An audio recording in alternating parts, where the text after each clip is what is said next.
it's working. 1 second. Yes, it's being live streamed. Fantastic, wonderful. Let me chat in there. Oh, okay, good. And we're live. All right, ladies and gentlemen, Kind of alive. I'm not boys exactly. and girls. What'd you say? Kind of alive. I'm half. I mean, I don't know if you're alive, but we are live. Oh, okay. Oh, I'm sorry. But you know, try to get alive as kind of soon as you can. I'm gonna have some coffee. I'm gonna pep up. Yes, ladies and gentlemen, my friend Ephraim is gonna go get some coffee. I'm gonna have the coffee brought to me. Oh, brought to you! Wow, The coffee will be brought to me. That's impressive. Well, it's not a magic trick. It's just, asking someone very nicely to bring you some coffee. And if they're nice enough, they'll bring it. Now that I'm putting them on the spot. Posh states. So, I don't know if I mentioned this the last time we spoke. Actually, I think I did. About the gentleman who basically, he's a doctor. And just 1 second, 1 second, 1 second. Somebody's 1 second. I'll just.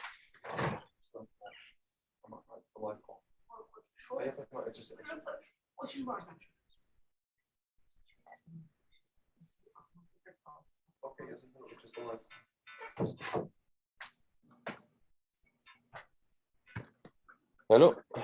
No. Yes, I apologize. 1 second. Now I'm getting a phone call. Okay, I'll talk to them later. All right. I apologize for that, ladies and gentlemen. We have a nor'easter coming to the northeast, and our family has a cat, and he's outside at the moment. And so, unlike a certain doctor, we care about animals. Right. So we care about. You have a indoor outdoor cat. He's a 90. I would say it's 80% or 90% outdoors, and he's indoors when he wants to eat or use us. Okay, and is this a cat? Did he adopt you? Did he find you, or you bought him? He basically was taken, like adopted from one of these, in the Meadowlands. They have like a выставка, like a fair for animals. Yeah. And then he was just kind of like doing this shtick in his cage, and my parents, he chose them, and then they chose him, and his name used to be Jorge, so he came over the border. Yeah. And then we changed it to something else, to a Russian thing. But sometimes when he's, when he behaves like the people that are coming across the border, we call him Jorge. So, every once in a while he becomes that. I have a number of animals, Mm-hmm. And I love animals, but I didn't want to have any in my home. Basically what I'm trying to say is, some people go out and they want to have a pet in their house, and they go out and either they adopt one or they buy one or something. There's not a single one of them that I have in my house, and there's a number. I'm not going to say what that number is. All of them found their way to me. I did not go looking for them. It was very, very kind of, almost like out of my control. It was kind of meant. How many cats do you have? 6. Are you serious? I wasn't going to say the number. At least you're not at least you're not alone. Like, at least you're not like a single woman. There's only one. There's only one. Like weird. All of them are like ninjas. If you come over, there's only one of them that you'd see. And what's funny is that, and I barely ever see them. They're mostly sleeping all day long, and then they come out at night and fight each other. And yeah, I mean, it'd be funny to set up a video camera to see what actually goes on, but you barely. Why don't you like it? Is there a way you can only film them and not yourself? Get them on camera? Yeah. I'll probably put a camera somewhere in the living room, and then they only come to life when we're sleeping. Mhm.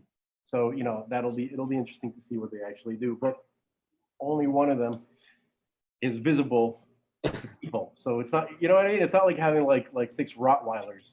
Yeah. It's like having six ninjas, Yeah. that like to hide. It's like Bruce Lee in the movie Enter the Dragon. It's kind of like he's got the mirrors, The last scene is like in the mirrors, and you can't like tell which one it is. Cats. There's a guy, Masaki Hatsumi. He's like the grand master of the Bujinkan ninjutsu ninja tradition. Okay, that's the most well known, and they have chapters all over the world. And his teacher told him that cats are natural ninjas. Interesting. So basically, what they try to do is they try to emulate cats. They try to emulate cats. Anything stealthy, anything graceful, anything anything that knows what it's doing. Interesting. But that's so. Speaking of graceful, or maybe not so graceful, this morning I messaged you, and this is a continuation of a running theme we've been talking about. I've been asking the question for like a while now. Why is it that people who otherwise understand what's being done by big tech and the mainstream media and by politicians understand for every other issue, they understand that this is what these people are doing, and they understand that things are like not kosher, but for some reason when it comes to Shmovid, these same people who are awake, it's not like these are people who are asleep, they are awake, they listen to the same commentators and podcasters as you and I do, but for some reason they cannot, it's almost like a file that you can't access when you talk to them. There's a file in the computer that's basically not that you can't access, you can't even install it. It's not compatible. I've been ruminating on this since we talked about it, and when I ruminate, I whittle. and here's what I came up with. So whoever is the government, whoever's doing this, whoever's imposing these things, whoever's really behind this, they understand something about people. That people will do anything to avoid confrontation. People are set into their routines, and they don't want to be taken away from it. Yeah. And so whoever is, let's just talk about a hypothetical, cabal, right? That wants to do bad stuff. So they know that they can't start imposing all of these things all at once. Yeah. They have to do it piecemeal, gradually. Yeah, incremental. Right. And because they need to make it seem like just this one more thing. Yeah. We're just gonna take this one. We're gonna take in Russian we say what. Yeah. No, what. No, what? Just one more. Все. That's it. Just one more right. We're gonna take away. Just one more shot. And then we'll give it. When we're done, we'll give it all back. Right. We're just one more tax increase. Just one more regulation. And they do it. They do it like that. And then people are like, oh, okay, fine. Okay, just get it over with, and let me go back to my life. So let me go have my job there. Right. And so we were talking like, what is it? What's the limit? What do you think they need to do to overstep? Because it would seem that they already overstepped, right? By imposing these insane, unnecessary fake vaccines. Speaking of famous brothers, like Charlie Murphy said about what's his name, Rick James, he was a habitual line stepper. These guys are habitual line steppers, and every so often I had to whip his ass. And he had an aura. I saw him. He had an aura. He had a glow. Yeah. Like they said, bitch, I'm Rick James. Anyway, you're yourself. Yeah. What are the five fingers? This is something that I want to do to Fauci one time. You know, he comes up to me and I'll be like, Dr. Fauci, what do the five fingers say to the face? Oh my God. You know, when I see, I have like, the Godfather 2. Remember, there were scenes where with What was that machine? with that was the dryer. But with in Godfather 2, that was the dryer. Remember, I was telling you. Can you give me 1 second? I apologize. Can you give me just 1 second? Yeah.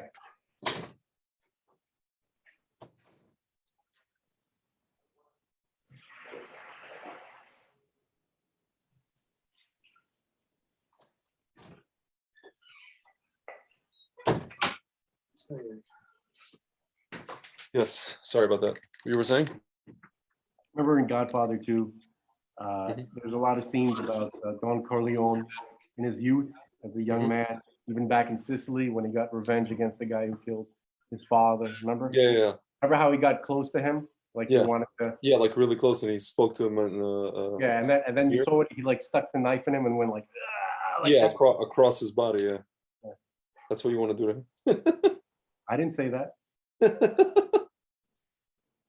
Just a thought. I just that scene just popped into my head. I have no idea what you're talking about. Mi chiamo Antonio Andolini, and this is for you. No, my name is Onigo Montoya. I thought you were doing a. No, he said to the guy, to the olive oil. Oh, that's what he said in the movie. Okay. He said Antonio Ando. That was his real last name before he changed it to Corleone. In America was Andolini. Yeah. His first name was Antonio. He was a little boy who ran away. He said, "My name is Antonio Andolini. This is for you." I thought you switched the movies for a second. No.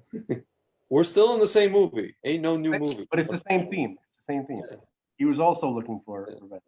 So basically you're saying the people who want to be put out of their routine and so they know what they're doing, but and they've been doing that for like, I don't know, 100 years in America, 80 years, but now they really picked up the pace. And now, you'd think that, we're gonna stick you with a needle that has experimental stuff in it that no one's ever used before, and we don't know what's going to happen in the future, and we're going to do it to you and your kids. You would think that would be the line, right? Yeah. So I don't know. So what's next? At this point, the fact that everybody submitted to this, I mean, they can literally. What are you communicating to these people? What are you communicating to the people who are doing this to you? They're like, we could literally, just to experiment. They could have fun with this. They could be like, you know what? We're going to come over once a week, and we're going to, you know what? I'm not going to say it. Yeah. You mentioned it. They're gonna do some kind of. You're gonna bend over, and we're gonna examine you. You asked if that was the line today. You asked that question. I'm starting to think that people will agree to it. I think they'll do it. Yeah, it's like a group think. It's like what's the Milgram Experiment? You know about that, right? You know what that is? I do not know. I'll read to you what the Milgram Experiment is. Basically, this is one giant Milgram Experiment, what we're in at the moment. Milgram Experiment is here. One of the most famous studies of obedience in psychology was carried out by Stanley Milgram, a psychologist at Yale University. He conducted an experiment focusing on the conflict between obedience to authority and personal conscience. Milgram, in 1963, examined justifications for acts of genocide offered by those accused at the World War II Nuremberg trials. Their defense often was based on obedience, that they were just following orders from their superiors. The experiments began in 1961, a year after the trial of Adolf Eichmann in Jerusalem. Milgram devised the experiment to answer the question: could it be that Eichmann and his million accomplices in the Holocaust were just following orders? Could we call them all accomplices? Milgram wanted to investigate whether Germans were particularly obedient on authority figures, as this was a common explanation for the Nazi killings in World War II. Milgram selected participants for his experiment by newspaper advertising for male participants to take part in a study of learning at Yale University. the procedure that the participant was Something paired happened with. with the audio. You can hear What's me. up? Something happened with your, you cut out. Can you hear me? I can hear you now, but you cut out. Okay. The procedure that the participant was paired with another person, and they drew lots to find out who would be the learner and who would be the teacher. The draw was fixed that the participant was always the teacher. The learner was one of Milgram's confederates, pretending to be a real participant. The learner, a confederate called Mr. Wallace, was taken into a room and had electrodes attached to his arms, and the teacher and researcher went into a room next door that contained an electric shock generator and a row of switches marked from 15 volts, like slight shock, to 375 volts, danger, severe shock, or 450 volts, like, very bad. What was the aim of the experiment? Was interested in researching how far people would go in obeying an instruction if it involved harming another person. Milgram was interested in how easily ordinary people could be influenced into committing atrocities, for example, Germans in World War II. Volunteers were recruited for a controlled experiment investigating learning, ethics, deception. Okay. Participants were 40 males aged between 20 and 50, whose jobs ranged from unskilled to professional, from the New Haven, Connecticut area, this is Yale. They were paid $4.50 for just for turning up. At the beginning of the experiment, they were introduced to another participant who was a confederate of the experimenter, Milgram. They drew straws to determine their roles, learner or teacher, although this was fixed and the confederate was always the learner. There was, okay, so I mentioned this already. Here, okay, 2 rooms in the Yale Interaction Laboratory were used, one for the learner, with the electric chair, and another for the teacher and experimenter with an electric shock generator. Okay, so this is getting into just like here. Okay, I just want to get to kind of the brunt of like what it was doing. Okay. The learner was strapped to an electric chair with electrodes. After he has learned a list of word pairs given to him to learn. The teacher tests him by naming a word and asking the learner to recall its partner pair from a list of 4 possible choices. The teacher is told to administer electric shock every time the learner makes a mistake, increasing the level of shock each time. There were 30 switches on the shock generator marked from 15 volts to 450. So there's like small, like you said, incremental levels. The learner gave mainly wrong answers on purpose, and for each of these, the teacher gave him an electric shock. When the teacher refused to administer a shock, the experimenter was to give a series of orders / prods to ensure they continued. There were 4 prods, and if one was not obeyed, then the experimenter read out the next prod, and so on. Prod 1, please continue. Prod 2, the experimenter requires you to continue. Experiment requires you to continue. Prod 3, it is absolutely essential that you continue. Prod 4, you have no other choice but to continue. Note it sound familiar? Yeah.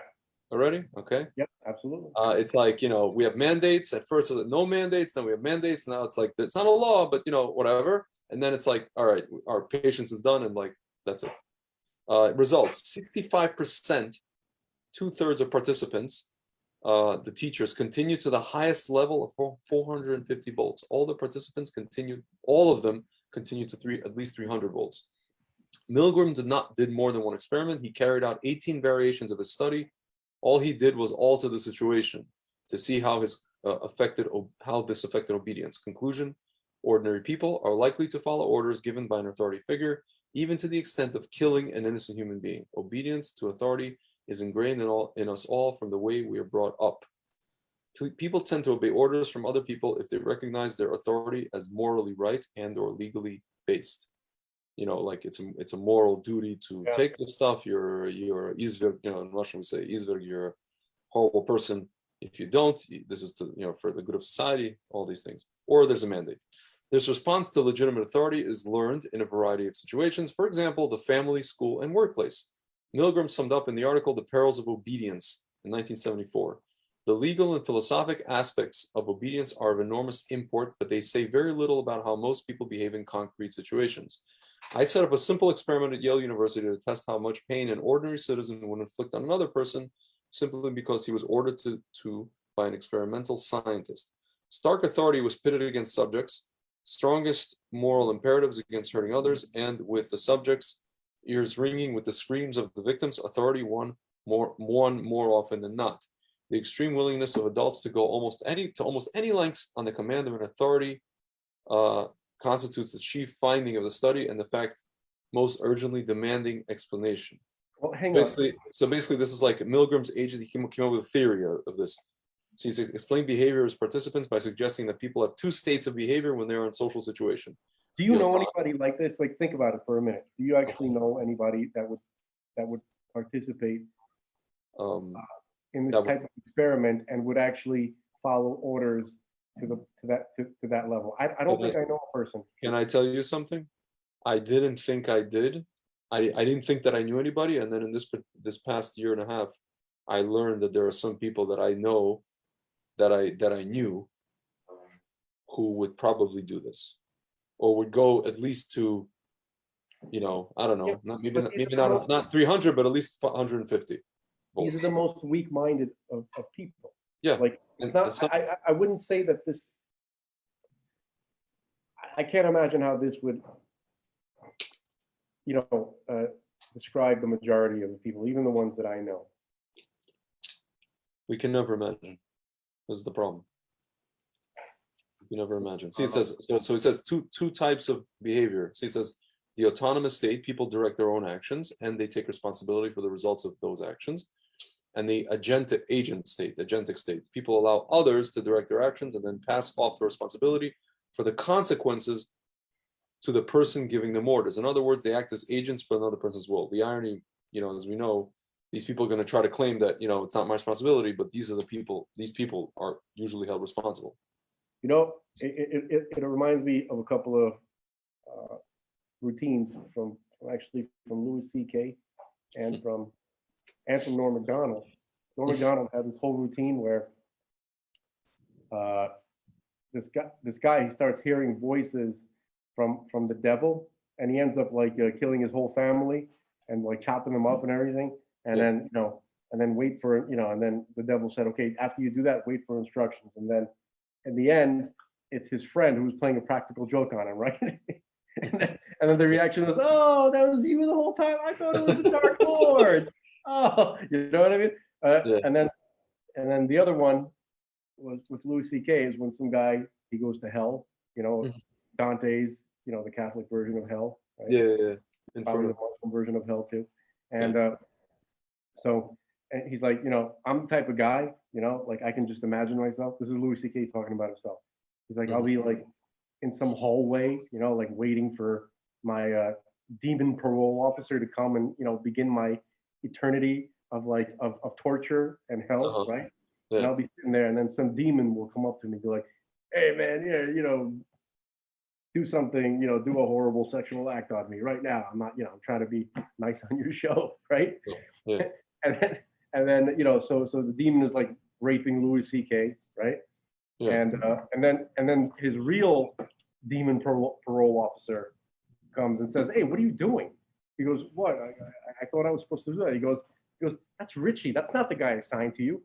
He goes, yeah, but I thought I was supposed to. He goes, well, what was I supposed to say? No. He goes, yeah, say no, you fucking pussy. Because you're going to be here a long time. You better pace yourself. Right? Because so I don't know why, but these things remind me of what you're talking about, where some authority figure will come and just tell you to do something, take a fool out of you, and then you're stuck with the consequences. Yeah. And you deserve to be. Of course, because you're smart. Listen, I want to read the end of this, so to what you're saying, actually. See, it says, Milgram suggested that two things must be in place for a person to enter the agent state, like they give agency to someone else. Number one, the person giving the orders is perceived as being qualified to direct other people's behavior. That is, they seem legitimate, like trust the experts, or, like that schmuck said on Sunday, leave medicine to the doctors, okay there? That's what he was talking to me. Yeah. It's like, I think I'd rather perform surgery on myself than let that guy come near me. Yes. Here, number two, the person being ordered about is able to believe that the authority will accept responsibility for what happens. So we're assuming, I don't know why, that these people are the people who can't even be sued in case something does happen are magically going to accept responsibility if something happens. And we see that they're not. We see that we just found out that this person is guilty of perjury, the guy telling us to do all this stuff. And he can't, like, no one's going to do anything to him, and he's not going to claim any responsibility. So like, why are we even like, it's incredible. It's incredible to me that we think that this guy is going to come and be like, yeah, it's my fault, and it's all me. And yeah. That by the way, is precisely the description of the job of the Satan. Mm-hmm. Do you ever hear exactly what the Satan's job is? It's to make you do an avera and then to blame you. Right, no, but there's a third thing. So basically, here's what he is. So Satan is that prick in school who convinces you to go smoke weed, like somewhere, like behind a dumpster, in the back, of the school, right? Yeah. Then he rats you out. Yep.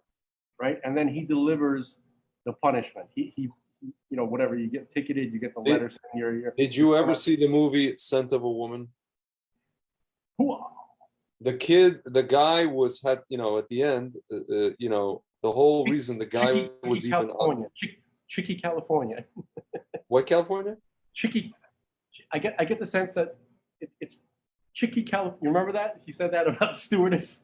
Oh, you talking about the cologne? Yeah, he's like, he was smelling her. He's like, Tricky California. Oh, that's funny. I don't know what that means, but it's stuck in my head.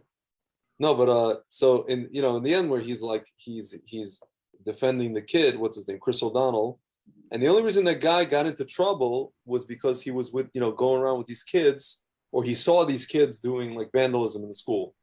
Yeah, he saw them, so he was the one, because they're rich kids, whatever.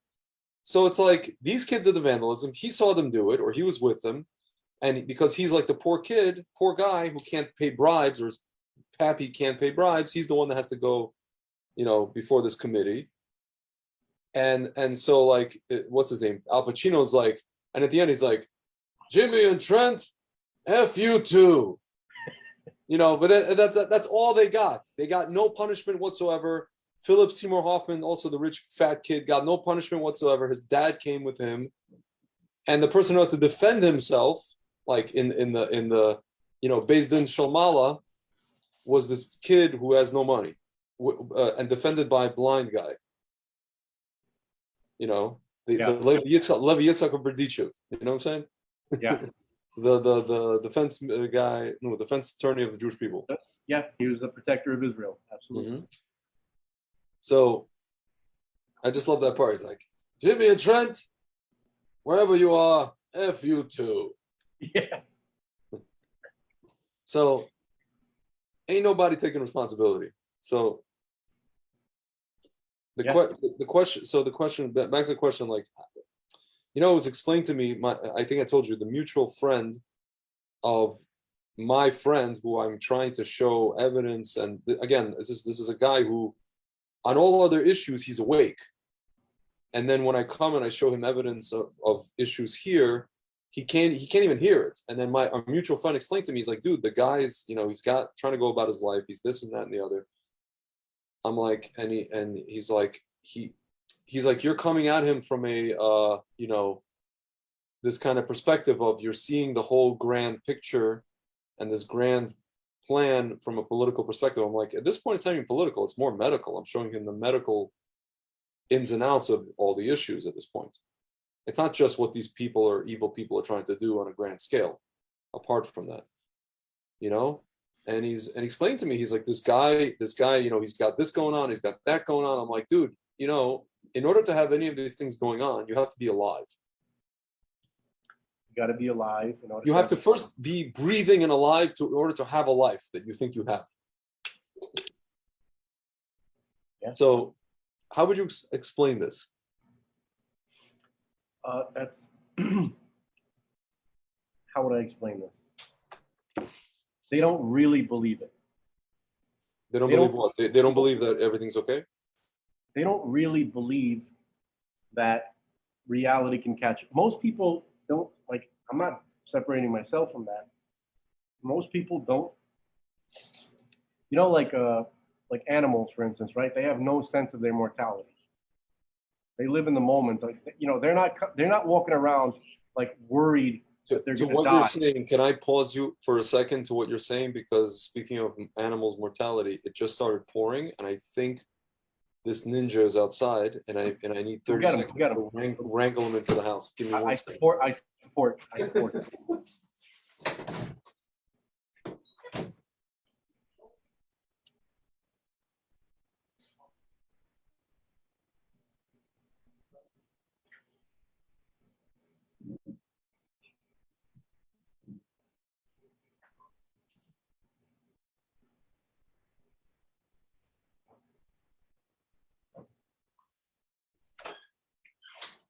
All right, safe and sound.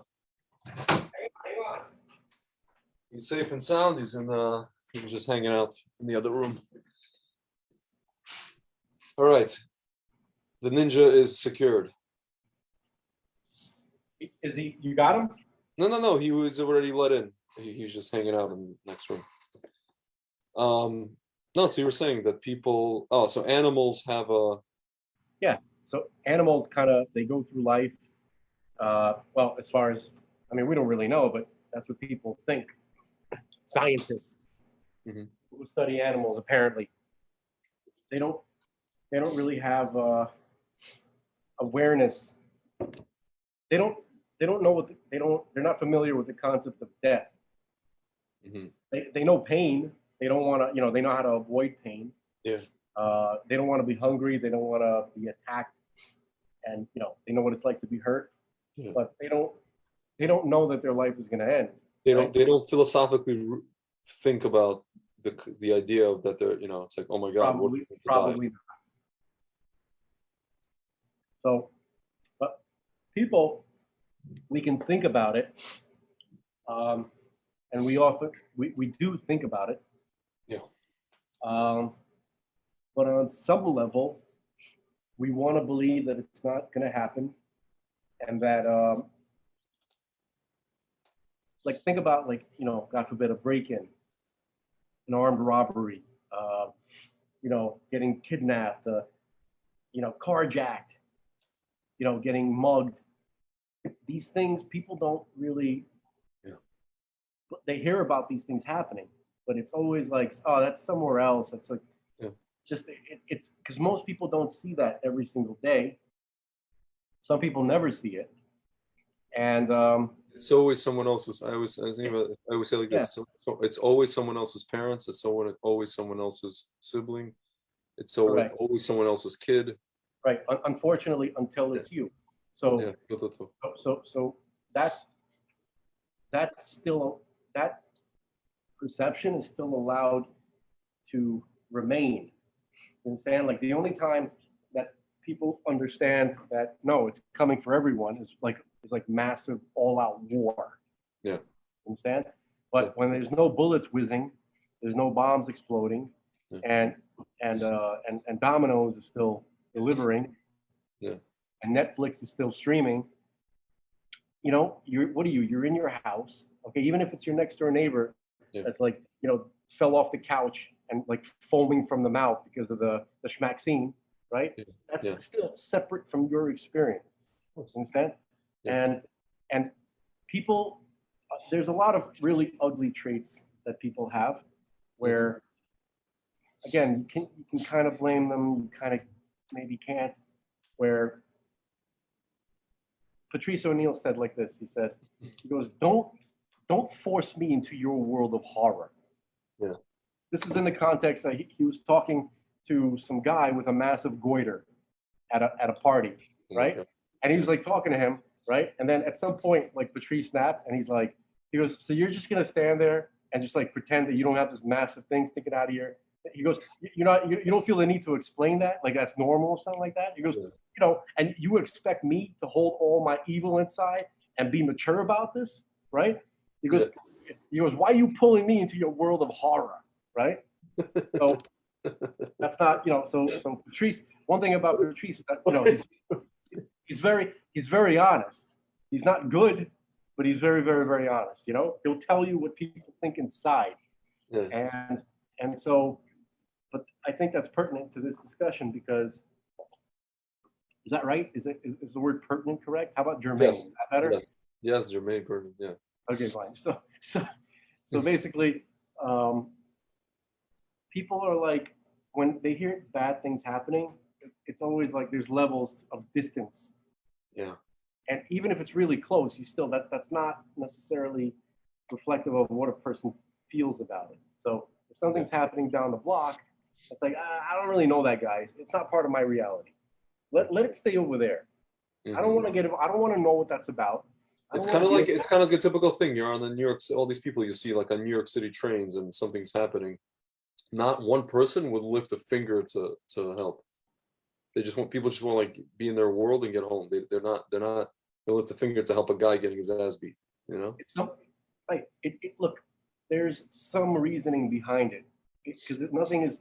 We're not living in a movie. Like if you saw some guy walking the streets, all bloodied, right? And like, help me, help me, Yeah. And most people are like, oh my God, don't touch me with your blood. Like, I don't want to go anywhere near that. Yeah. You know what I mean? Like, who knows what he has? He might have stuff on him, Yeah. And very few people are like, oh my God, that poor man, let's help him. Like that's the way things should be. But the way things really are, like, I don't want to go near your world of horror. Okay. Yeah. So until it's happening to everyone at the same time, right? Until everybody's living in the same world of horror, people have the room to think that's not going to happen to me. Okay. And so this is the type of mentality. This is a pagan mentality. Of course. Okay. By the way, can I say one thing to that? Like what I noticed when I lived in Israel for 3 years. I mean, the first time I lived in Israel, and what I got used to seeing. There's all these, especially in Jerusalem, there's all these people like standing outside and just like peddling for tzedakah, either for them or for others. And it's like a totally normal thing. As much as like Israel is not people are not like most people are not wealthy in Israel, and people just give, like it's a normal thing just to give like I don't know, 5 shekels, 1 shekel, 10 shekels to somebody on the street. And then I remember I moved back to America, and especially in New York, and I always saw, the panhandlers, and like I got so used to just giving people in the street money. And I remember I was like walking with, this girl I was dating at the time, and she like thought it was nice, and she also gave, but like it wasn't intuitive for her. And I noticed it's just not intuitive for people. It wasn't. And I was like, it's funny because I grew up in New York, and I never used to notice those people. And I never used to notice the guy on the, when you're on the road, he's walking on the road with a sign next to the cars that are at the, the red light. And I just, all of a sudden, I was like that guy who opens his window and just gives somebody $1. And no one else does. Everybody locks their doors. Everybody just like ignores the person. Yeah. Very strange. I'm like, where am I in Sodom? What is this shit? Like, what's going on? And I grew up here, and I just, I was almost like reprogrammed when I was in Israel those 3 years to just all of a sudden care. Yeah. You remember Greg Giraldo? Yeah, he's awesome. I love that guy. So Greg Giraldo of blessed memory. Greg Giraldo, Patrice O'Neill, and Norm Macdonald were literally my favorite comedians. So now, yeah. I'm telling you. Listen, on a certain level, Yeah. And they were. I'm not gonna. I'm gonna try. I'm gonna go out of my way not to like any more comedians because only my favorite ones are the ones that die. Only the ones that are really worth anything. Oh, so you start liking them and they croak. Yeah. So it's a conspiracy against me. So basically, Greg Giraldo was saying, goes like, I don't understand why people are so mean to homeless guys. Like it's so cruel. They're like, don't give him any money. He's gonna go and he's gonna go buy liquor and drugs. He goes, that's what I'm doing. Yeah. He's like, so am I. Why can't That's what I'm gonna buy. Why am I judging him? That's what I'm gonna buy. Right. Yeah. Watch this, exactly. Yep. Get a job, Grouch. Get it together, Grouch. Okay. Did you hear the part where he talks about what a difference it was? He goes, letters that soldiers used to write to their wives back in the day, in the 1800s, versus letters they write today. So he goes, my dearest Caroline. Caroline, I would pine for your protection. Yeah. The scent of your handkerchief. Yeah. And then he's like, The guy goes to Iraq. Dear Marie, Dear Marie, it is hot as flip out it here. is hot as flip out here in the desert. My testicles are sticking to the inside of my leg. The sand monkeys are chasing us around. It is hot out here in the desert. Don't F anybody while I'm gone. Don't F anybody while I'm gone. It is hot out here in the desert. Yeah. In the desert. Remember the beginning of a Bronx Tale, where the narrator, he's like, he goes, Colangelo? Colangelo, yeah. See, he's like, oh, it was a lovely summer evening. Lovely summer evening. It was a lovely summer evening. Lovely summer evening where young Italian men were wooing their women, and then you see this guy driving next to like an angry Italian lady. He goes, "Get in the car, Marie. Marie, get in the car. Don't make a scene." He's like wooing their women. I love it. That's the best. Oh, I love it. Anyway. So what were we on about, as they say in England? Yeah, what were you going on about? We were just talking about like how people just it seems like they compartmentalize these things, and so then like my whole thing was like they're not capable of just realizing that the life that they think is so full and wonderful and full of these things that they're too busy to stop, and they don't have the bandwidth to look at what you're showing them, like you said, to look at the comet that's coming their way. They don't realize in order to have that life, they need to be first physically alive. One second. Yeah. I'm live on the phone. I can't. I'm sorry. You got to take a break. You can take. No, it's okay. It's okay. Just it's difficult. Anyway. Yeah. In old age, people, not terribly old age, but the older people get, the more they revert. Some of them revert back to almost like infancy, not infancy, but like kind of like adolescence. And there's like a lack of like boundaries, or a lack of social whatever cues, boundaries, whatever you call it. So yeah. Well, maybe it's like it's a wisdom, a layered wisdom, where they realize, we were right when we were little. That was the way to go. Enjoy life. Who cares? Yeah. Yeah, it could be. That also could be a thing. I think even stupid Bill Burr had something funny to say about that. Because I notice as I'm getting older, right, I'm starting to care less. Where before I'd be like, no, don't say that to her. And now I'm like, yeah, say that. See what happens. he's like, say it. See what happens. He's like, it becomes interesting. Like you're not worried anymore. You're not. Yeah. For sure. But no. So you're saying about the compartmentalization. So people need to actually be alive in order for life to go on. So maybe they can. I'm like thinking to myself, why can't they just take 2.5 minutes out of their damn life or their day to just muster the bandwidth to just look at something? No, so you know what it is? Okay, can I tell you what it is? Yeah. People live. Remember I said it was a pagan mindset. Yeah. Here's what I mean. It's what I meant to say was it's the sacrificing the virgin to the dragon.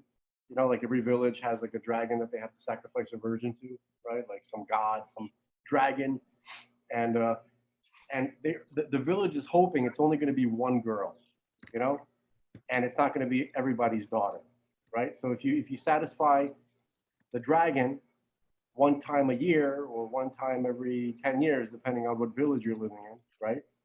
Then maybe they'll just leave you alone, right?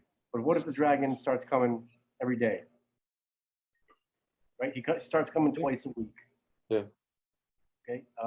So at what point do you start to fight back? Yeah. Okay. Look, people who live.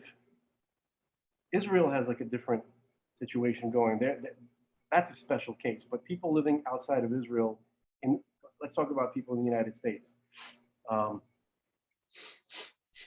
Anybody who has any sense has to move away from the non-American territories that are in the United States, the blue territories.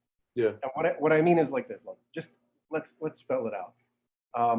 They're gonna, the other side or whatever you want to call them, they're gonna push and push and push. They're always testing the waters. They're always seeing how far they can push you, how far they can push you, how far they can bully you. What are they gonna get away with? It all depends. They're always measuring it against the reaction of the public. Okay, so they're gonna get to the point where, as usual, they're insatiable. You understand? They get excited, and they're gonna go for broke at some point. Okay. Now the people who live in New York and New Jersey and LA and Chicago and all these shitholes, okay, you guys are meat. Yeah. Because you decided to live in a place where you literally are not allowed to protect yourself. You are literally not allowed to take responsibility for your own life and your own protection. Also, to some extent, Jersey. I mean, granted, he's going to do mandates, but in Jersey, at least you can have a weapon in your house. I hope so. Okay. Yeah, you can. You can. So that's what's going to happen. Okay. They're gonna go knocking on those doors. Remember that video of Como? Go knocking on those doors, getting people into those vans, driving them to get the shot. You understand? He's like motivating groups of volunteers to go and start, caring about people. Not, do something for your neighbors. Yeah, sure. It's like the what's her name, the governor and the new one, Hochul. She said, "I need you to be my apostles. You know what Jesus would say? Blah blah blah blah blah." And she's wearing, the necklace, vaccinated. I mean, it's just like. So. I feel like I'm watching, the Heaven's Gate cult. Yeah. So. I feel like I'm watching. I mean, there's a lot of overlap, but the point is that you got to do what you got to do. Okay, you got to realize what's going on. You got to realize what they're fixing to do.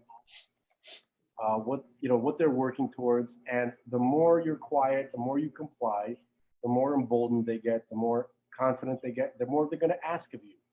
Okay, it never stops, and people just at some point, I guess, I don't know. I mean, I guess everybody has their true limit, But how much has to be taken from you before you realize that? Why not realize it a little bit early? Why not just learn a little bit from history? Look at the patterns. No one does. No one. And it's easy. And the thing is, it's like this. Like Batal Bashishin you're talking about, right? Yeah. You're right. This one is easier than ever. Like this was like this is child's play right now. It's going to be child's play. Yeah, because before you actually had Nazis, right? Now you have deranged LARPing leftists who say, what was their slogan? Go punch a Nazi, right? Yeah. So now you have women, women with blue hair, okay, and or some shades of pink, right? Who are being told that they're born Jedis, right? They never had to go through. They never had to go to Dagobah. They never had to go jump around in swamps. They never had to train with Master Yoda. They were just automatically born, empowered, mighty women, and they can go punch Nazis, right? And as YouTube is full of videos, right, of women discovering, no, you will get punched.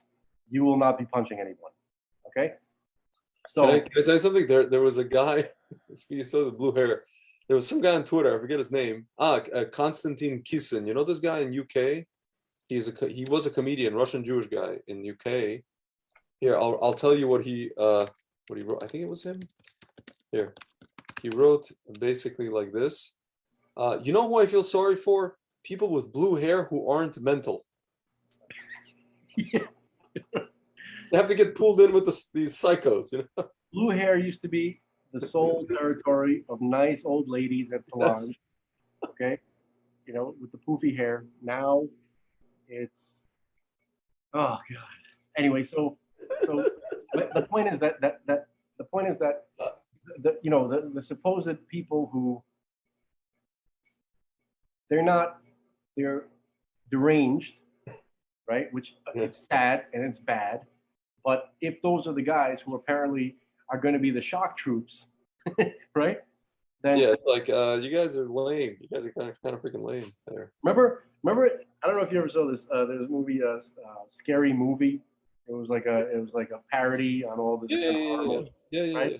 Yeah. And there's a few of them. I think I'm thinking about the first one where the two girls, the black girl and the white girl, they're like running away, and then they realize it's a skeleton, right? Like they're like, skeleton, and then the black girl's like, Cindy, that's a skeleton, right? And she pulls the head off the skeleton. Yeah. They start rearranging the skeleton, Yeah.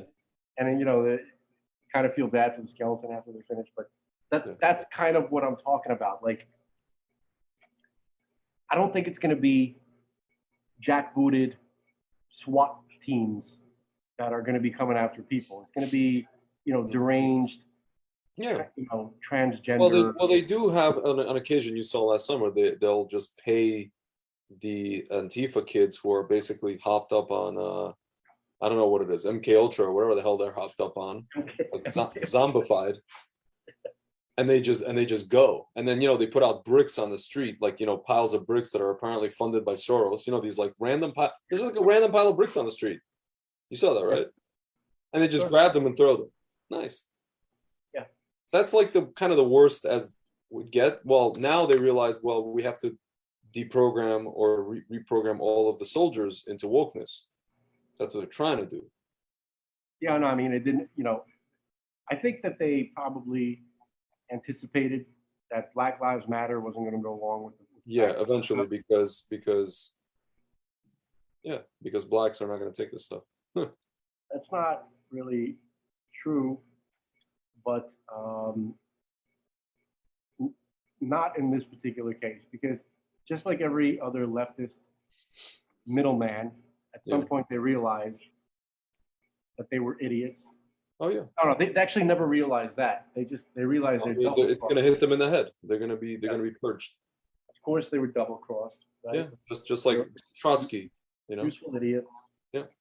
And that's that. I mean, everybody saw that coming except for them. Yeah.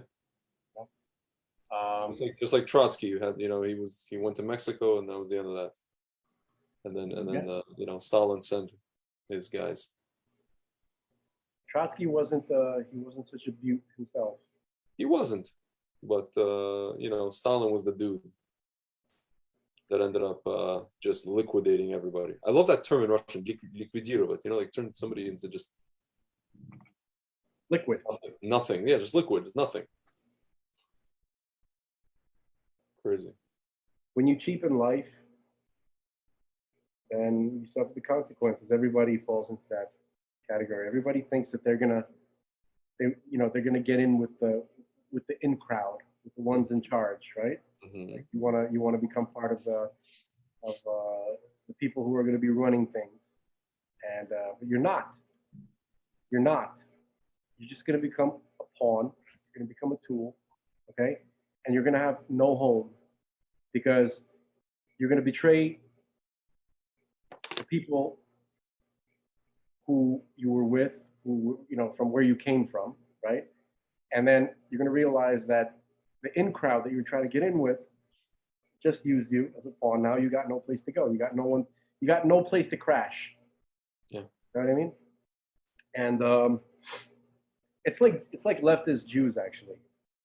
That's what I'm describing right now is leftist Jews who they're the first ones to go.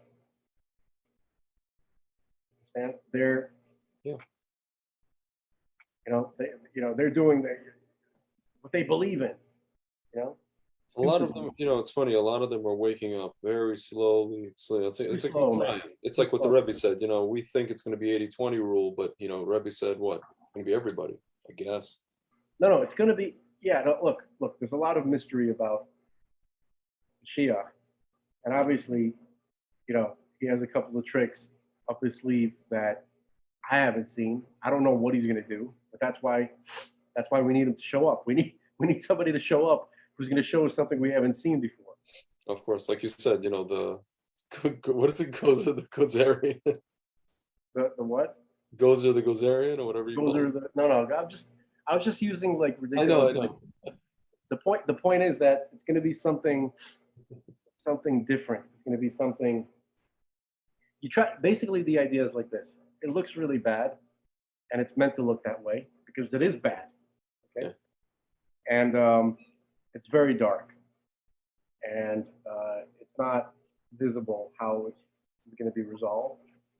Okay, and there's so many things, there's so many layers of shit that we're in that it's almost like, you know, I'm criticizing these people who just want to go back to their jobs, right? But I'm also like that in the sense where if when I start to think about all the levels of shit that we're in, right? And Mhm. I have somewhat of probably a little bit more awareness than whatever the average person is. I don't even know what that is. Okay. So just started recording. So, yeah. You just started recording? Yeah, it's okay. It's fine. We're on Facebook anyway. So that's fine. So when you see how, like, it's kind of like Men in Black. Remember that movie Men in Black? Yeah. The first one, where there are these ships that showed up. They were going to blow up the Earth unless they find that little jewel that was on the cat's necklace, right? It was like some kind of artifact that they needed. It was very, very important, and if and they tracked it to Earth, and if Earth wasn't going to produce it, they weren't going to find it, then they were going to blow up the Earth, so nobody else could get it because it was too dangerous, right? Yeah. And the Men in Black are the ones who have this whole thing on their head. No one else knows about it. Mm. Not the president. Nobody knows about it. And you have these three guys in black suits, and all the pressure is on them. So that's an extremely hyperbolic, example of that. But like most people don't know, how close that axe is to, the sword of Damocles, is about to, that string that's holding it up is about to get cut. It's on everybody. Yeah. And not just because of the schmack scene. There's many other things going on too. It's funny you mentioned Damocles. There was a famous operation that was conducted by the Mossad called Operation Damocles. What was it? In August 1962, campaign of the Mossad targeting German scientists and technicians formerly employed in Nazi Germany's rocket program who were developing rockets for Egypt at a military site known as Factory 333. According to Otto Joklik, an Austrian scientist involved in the project, the rockets being developed were programmed to use radioactive waste. The chief tactics were letter bombs and abduction. March 1963, Prime Minister Ben Gurion this is, I guess, his second run as Prime Minister, demanded the resignation of Chief Mossad Yasser Harel over the operation, which effectively ended it. The operation diplomatic pressure drove the scientist out of Egypt by the end of '63. So you mentioned Damocles. I actually have the book. And so just a reminder of that. Anyway. Yeah. I used to think that like the Israeli government were actually on that level where, they're always like dealing with these things that we never hear about. They're rigging, they sabotaged that nuclear bomb in Iran and this nuclear bomb in Lebanon and all this kind of shit. And when I see what's going on, I'm completely. They did do that. Did they? They did. It's just they listen with Israel. It's like they do awesome things and then they do like the crap. Like Yemenite kids. What's the point of saving Israel from Iran if you're going to poison the entire country? Because at the end of the day, I'll tell you why. Because at the end of the day, Jews are funny, right? Jews are a funny nation. On the one hand, they always want to go against the Shem. They want to have a country that emulates Europe and emulates what they've been convinced is civilized, whatever the hell, blah blah blah. Revolting. But on the other hand, they hate the Torah. Like they don't hate the Torah. They hate what they think is the Torah, or they hate religion, or they hate Haredi people, or they hate whomever, and they want to make it as least what they think is a throwback and primitive as possible. The same people who founded the state of Israel. It's the same types that are in power today, just like kind of a watered down version. Because now the We have guys with kippahs, and we have guys with like, who kind of read Tanakh and learn Tanakh, and their son win Tanakh contest. Dude, the question remains: if you have these kind of guys, what is the point of having a state, right? If you don't like Jewish stuff, why have a Jewish state? They do like Jewish stuff. They just like it as an ornament. They don't like the why? They don't. Why is that ornament? Why is that ornament? Because so they important to them? I'll tell you. No, I'll tell you what. This is a very common discussion I've participated in many times with many different people. Because the ornament is important, because at the end of the day, they see Israel as a bomb shelter state. To them, never again means we're not going to be harassed by the Cossacks, and we have our own country, and we're like, we're not going to be Woody Allen and Larry David anymore. We want to be strong, and it's all about ego and power and shawarma and like being a macho man.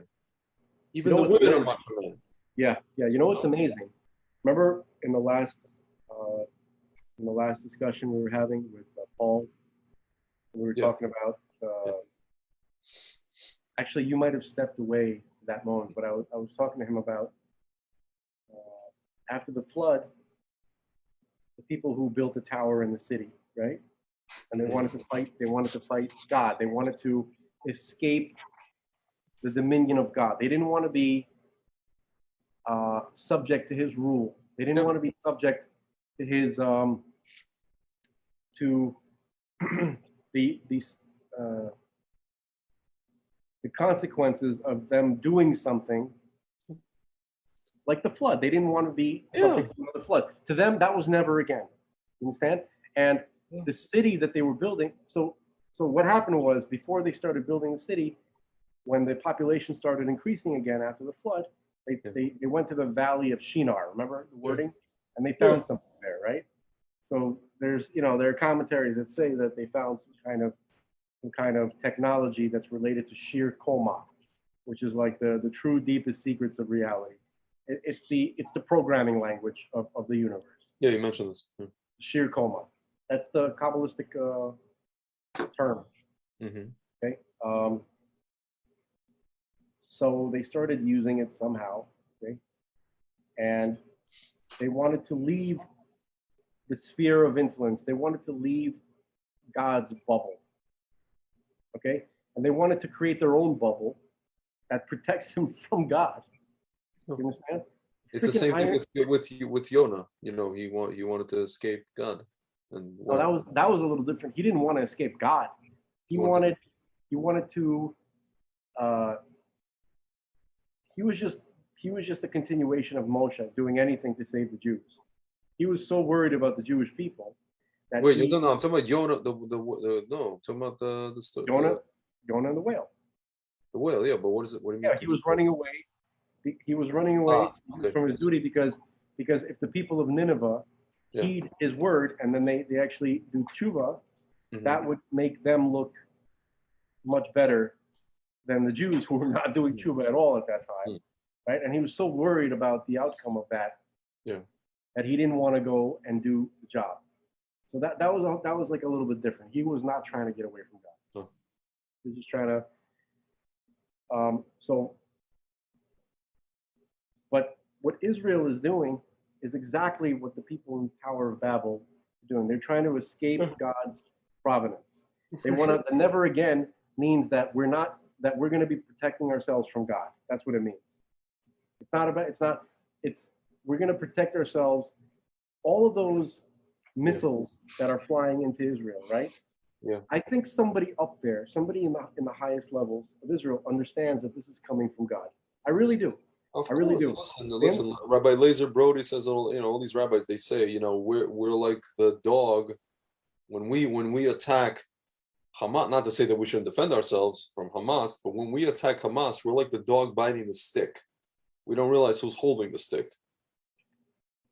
That's a lot of the same thing. What I'm saying is some do. What I'm saying is some do. Yeah, of course some do. Most don't, but I'm sure that at the very top they do understand that. And they're trying to create a situation where the stick can't reach them. Mm-hmm. Understand? That's what they're trying to do. That's what Iron Dome is. Yeah, I know. instead of coming to reality and saying, I understand that everything, all these Katyusha rockets and all these fire kites and all of these bombs and and everything that we're being attacked, that's obviously only happening because God is allowing it to happen. Of course. Okay. And instead of understanding that, and instead of moving towards that reality, embracing it, cultivating it, instead of doing that, they're trying to create literally the same exact thing that the people in the Tower of Babel did. They wanted to create their own little bubble of reality. And also, listen, I made a video that I was comparing the Iron Dome to this Maxine. Instead of actually going in and solving the problem into Gaza, which will be a risk. It's like the same thing when you do therapeutics. It's a risk because you have the disease. You have to deal with it head on. You're just going to have this thing, Iron Dome, and every so often you have what's called a breakthrough infection. Every so often a rocket's going to hit your town. The Iron Dome can't get everything, right? It just reduces deaths. Yeah. Can I tell you something? To me, it's like, I don't know how to exactly articulate this, but I think that Israel, like as a legitimate country that actually cared about its people on any level, was probably over by Menachem Begin's time. Like during his, it was also the peak and then the valley. There was a flash during what's his name, Yitzhak Shamir, because he was like the only one that ever said the word no to any American president, George Bush, and that, namely, yeah. But basically, after I would say Shamir, basically we're done. So, and something similar, probably after Eisenhower in the United States. Yeah. I think with a couple of, I don't know. I say this very, very unsure, but maybe Reagan. There was a moment there. Yeah. Maybe even Kennedy, because even though Kennedy, that's why he got shot. Even though Kennedy was a Democrat, the Democrats at that time were far more conservative than the Republicans are now. They were completely different. They were a completely different party. That's why I say that the Jews who are still, these are like old-time Democrat Jews who are still supporting this party. It still wasn't a good party at that time, but it was. It wasn't. But they're stuck in Mitzrayim. They're stuck in another era. They're just stuck in their parents' Democrat Party or in their grandparents at this point. So anyway, like it's possible that he tried to do something. He got rid of taxes, right? Because he knew what would happen. The government, they would collect more. He reduced taxes, and then he was able to generate more money because people were invested their money in the economy, and then you know what I'm trying to say. I'm not exactly the most articulate person when it comes to business and the economy, as you know. You're supposed to teach me all that kind of stuff. Yeah, I got to teach you. I only know things that can't possibly generate an income. Like all of my knowledge and all my skills is the furthest possible thing you can do to monetize. There's nothing that I know. There's not a single. I don't actually. Well, I've seen. No, wait a minute. I've seen rabbis monetize exactly what you're doing. But I'm not. You don't understand. Rabbis can go. Look, rabbis. The guys who like raise funds for like the Rohr Foundation or whatever it is. Listen. Okay, don't say rabbis. Okay, they're rabbis, but they also have, the ability to do what you said they can do. Okay, I'm neither. I can talk about things that I enjoy talking about. Those guys can get up on stage and talk to anybody, people they don't know. I don't want to talk to people I don't know. I only want to talk to my friends, and not even all my friends. Okay, I only want to talk to people who you can have an interesting conversation with. Okay? Yeah. So, I'm the WB Frog. The Warner Brothers Frog. Like when it comes time to actually, performing when I'm not interested, you know what you're gonna hear. You're gonna hear ribbit. Okay, but that's beside the point. The point is that, dude, are you stuck? Like the screen. Oh, I'm not. Oh, you look No, like I'm just sitting still. that was I have the ability to look like a statue at any given moment. You did. And then reanimate myself when need be. But anyway, go on. You look very Grecian there for a Yes, moment. that's funny. Okay. It's like the non-thinking thinking man. Right. So yeah, right. So because of that, you gotta teach me, all about the economic stuff. That's your wheelhouse. Yeah. I learned that term the other day. You guys in your field love to say wheelhouse. That's right. That's in my wheelhouse. That's in your wheelhouse. Yeah. What is a wheelhouse? Wheelhouse is like it's like the thing that turns, and it's like,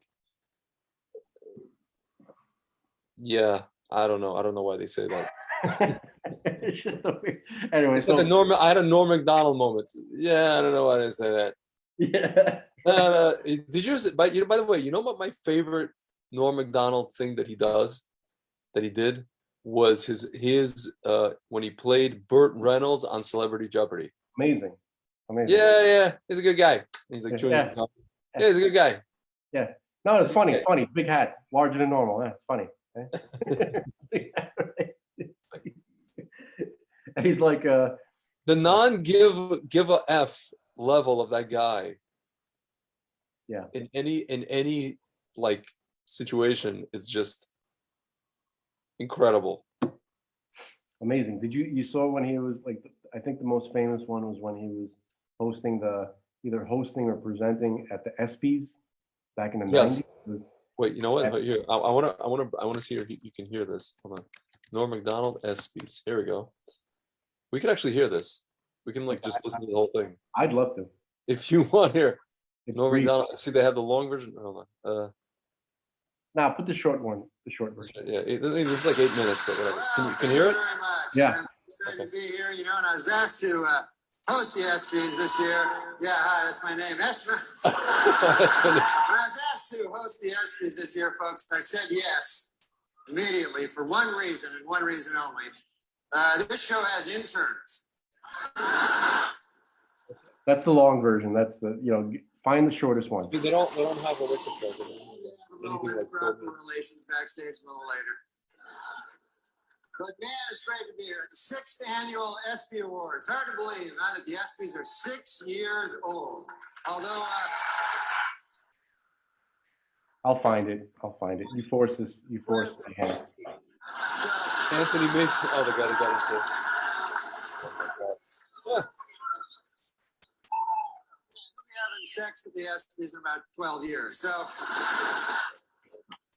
I was a little later tonight. I took a cab to the theater, folks. And I don't know if you ever been in these New York City cabs, but one of those cabbies couldn't speak English, Saw his name there on the dash. I couldn't even pronounce it. I think it was something like Hideki Arabu. Japanese. You know what? I found it.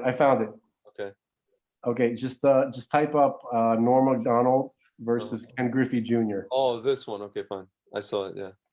Yeah, Ken Griffey, he looked like he was not feeling any Ken Griffey. I was a little later tonight. I took a cab to the theater, folks. And I don't know if you ever been And there's Charles Woodson. How about that? This is it. Go back a little bit and say that, where he starts with that. That's Charles Woodson. Charles Woodson. How about that? I want to season here.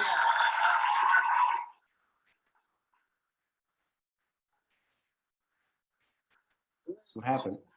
He became the first defensive player to win the Heisman Trophy. Congratulations, Charles. That is something that no one can ever take away from you. Unless you kill your wife later, in which case... Oh, my God. Ken Griffey Jr. was like, yo. Never been anything in the history of the ESPYs better than his monologue. So I want to go back there for a second with Norm. Thank you for making time for us. What do you... This is already... Okay. Ken Griffey Jr. is like a woke little bitch. You know what I mean? Yeah, it looks like it. Or maybe at the time he was very, very famous, Ken Griffey Jr. So maybe he was just trying. I know. No, I don't know. It's like, he was like the guy. He was like the representative. He was so shocked that anyone could speak out against, the murder. That that whole mafia. You know what I mean? Yeah. Like, how dare he? You know, like Norm Macdonald is an amazing guy, and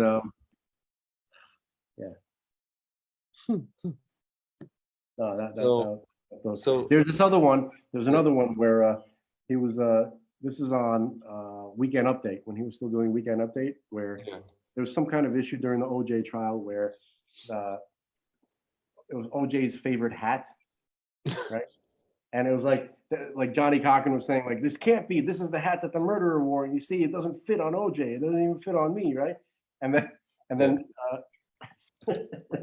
Norm Macdonald's like, he goes, at that point, O.J. Simpson stood up and said, "Hey, watch out with that. That's my lucky stabbing hat."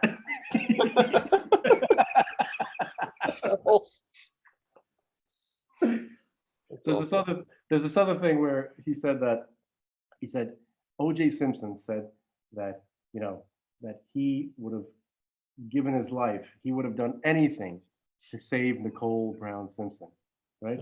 And then Norm Macdonald says, he goes, that has to be some bad luck when the one guy that would do anything to save you kills you.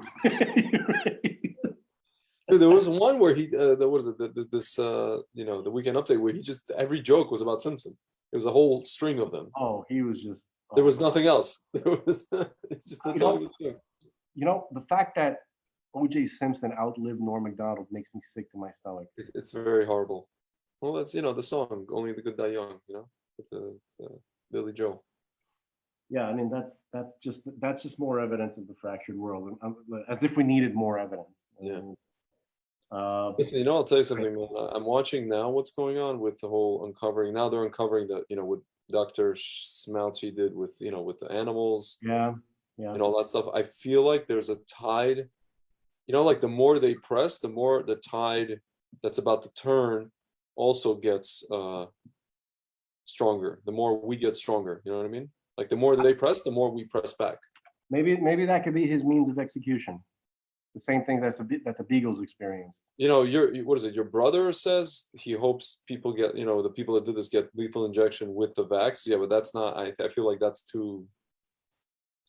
Yeah, I think the animal thing might be more effective. You know, he'd probably say, "I didn't even know they were doing that." Yeah, we fund so many experiments.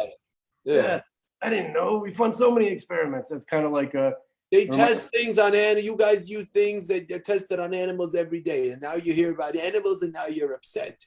Now you're upset, yeah, but you don't know the reality.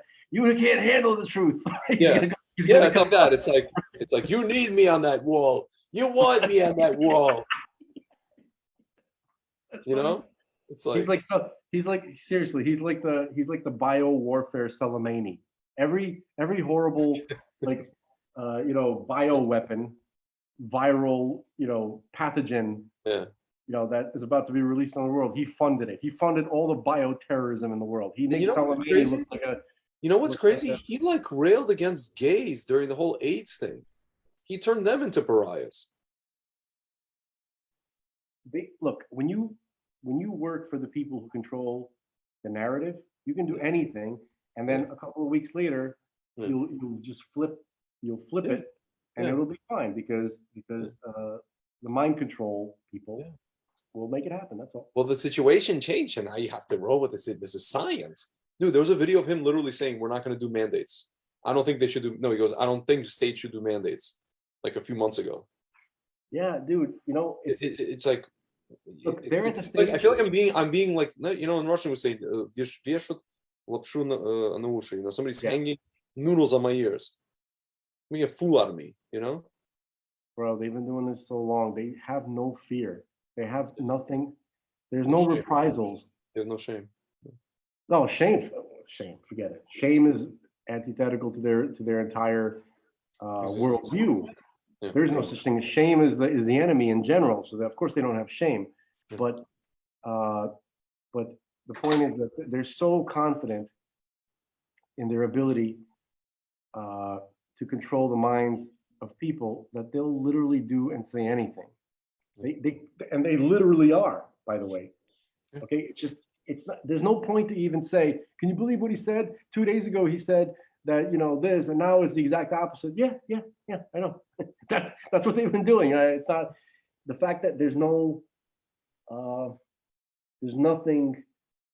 consequences to it, right? Is our fault. It's on some level, it's our fault. Yeah, of course. Because can I channel Rabbi Mizrahi?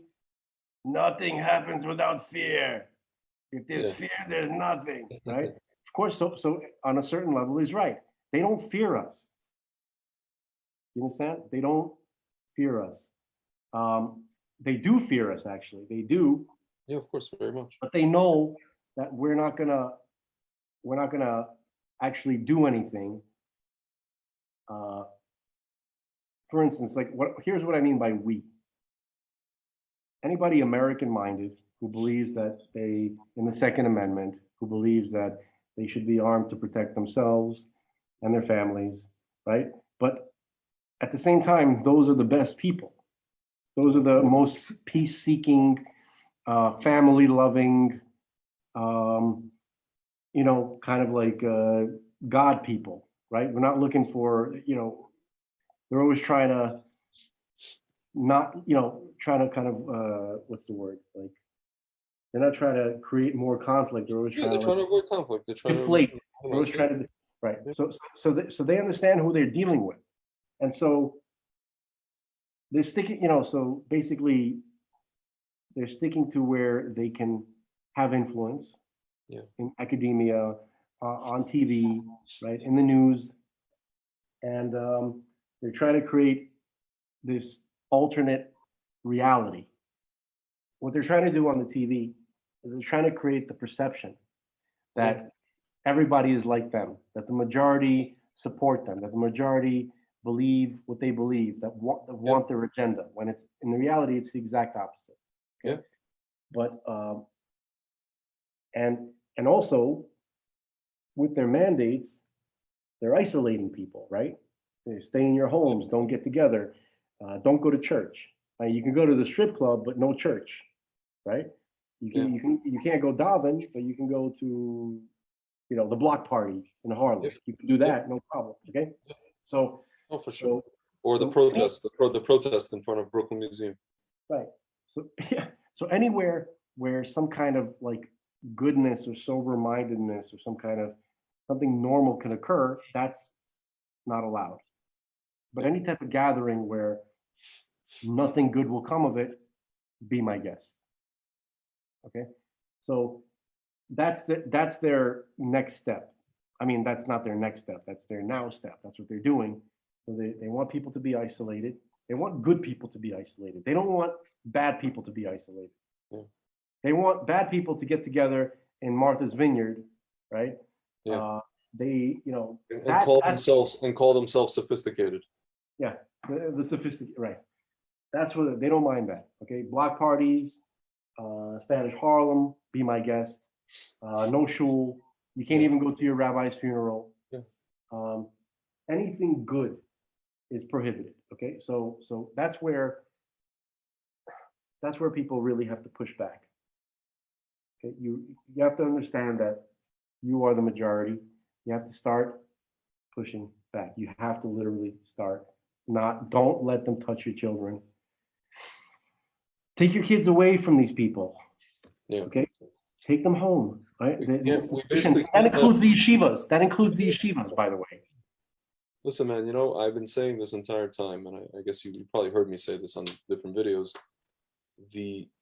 I was saying this before COVID, the education system needs to change in general. The whole thing of like kids being, forced to kind of learn a particular or being given a particular curriculum that was designed to make them into followers and not entrepreneurs or leaders.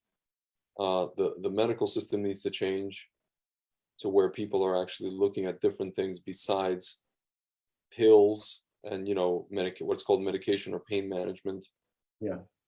Everything is going to change, and it's funny, like this whole situation is going to precipitate that, because like all the good doctors and all the good people, all the good nurses are going to leave the hospitals, all the great teachers are going to, or a lot of great teachers, not all, but a lot, will leave the schools, and people are just going to start their own systems, whether it's going to be underground or above ground, and there's enough wealthy people who are on our side who can fund all of this, and the whole thing is just going to be revamped. It's just a question of like how fast. Like we're going to have to do this very, very fast. It's really it's unbelievable, dude. Can I tell you something? I was shattered when things started getting quote unquote back to normal. Like COVID was horrible, right? Yeah. But you kind of saw when people were stuck at home with their family. Especially in Israel, man, people were going back to all these concerts and all this kind of stuff. It was an opportunity. Like if a lot of people, again, it's all God's fault, honestly. Yeah. But that's a separate conversation. This is the thing that kills me. Again, back to my friend, the one who's not asleep. He's ostensibly not asleep. We were listening. There was a very, very famous song that came out right at the lockdown by Rishai Ribo, the singer in Israel. And basically the premise of the song was like, what are we going to learn from this? What are we learning from this? He was talking about, he starts with Purim and then it goes into this parsha and that parsha, and it's like 6 weeks went by and he's like, what have we learned from this? And dude, my friend, the guy, he was playing that song on loop in the apartment. It's in Jerusalem. Yeah. And now it's like, it's almost like we're back to sleep. We haven't learned anything. I don't know. So now, like you said, we need something like monumental to just like jolt us. You know what it could be? Stupor. You know what it could be? That friend that you were telling me about, who was supposed to be awake, but then I think it was just a crushing disappointment. Could be. I'm just giving him. This is a possibility. Yeah. Where he realized that COVID, people, are stuck at home for a while. They get used to being at home, and the children are at home too. And we have this online connectivity where you don't need to go to the office anymore. The kids don't need to go to their stupid classrooms. You don't need to commute. You don't need to put children on a bus to put them in a building, right? They could stay home and they can learn, and you can be there. And then when people were trying to get away from that, right? Instead of that increasing, instead of that changing the whole world, then the get back to normal shit happened. So it seemed like the darkness just kept getting darker. You understand? Like even people who were hopeful at the beginning of COVID, for the first part, who saw maybe something good can come of this, right? Yeah. When they saw things getting back to normal, it was such a crushing thing that they just like the darkness overwhelmed them. That could be another explanation for why some people just gave up and they're like, whatever. It's too dark. There's nothing I can do about it. Yeah. The song was called Keter Melucha, like crown of kingship, I guess you could say, call it. Keter Melucha. Yeah, it was like, dude, it was like he released it. I guess the lockdown started like right after Purim, and he released it like basically right before Pesach or after Pesach, April 8th, 2020. So he was going over, it was like, there's a here, B'yom Truma L'Tetzaveh Yom. You know what? I'll just take the lyrics and I'll translate them like just directly. Keter Melucha. Yeah, I'll read to you the lyrics in English, like what he was talking about. Okay, but can I just can I put forward something for a minute? We don't have to go this way, but like we should talk about.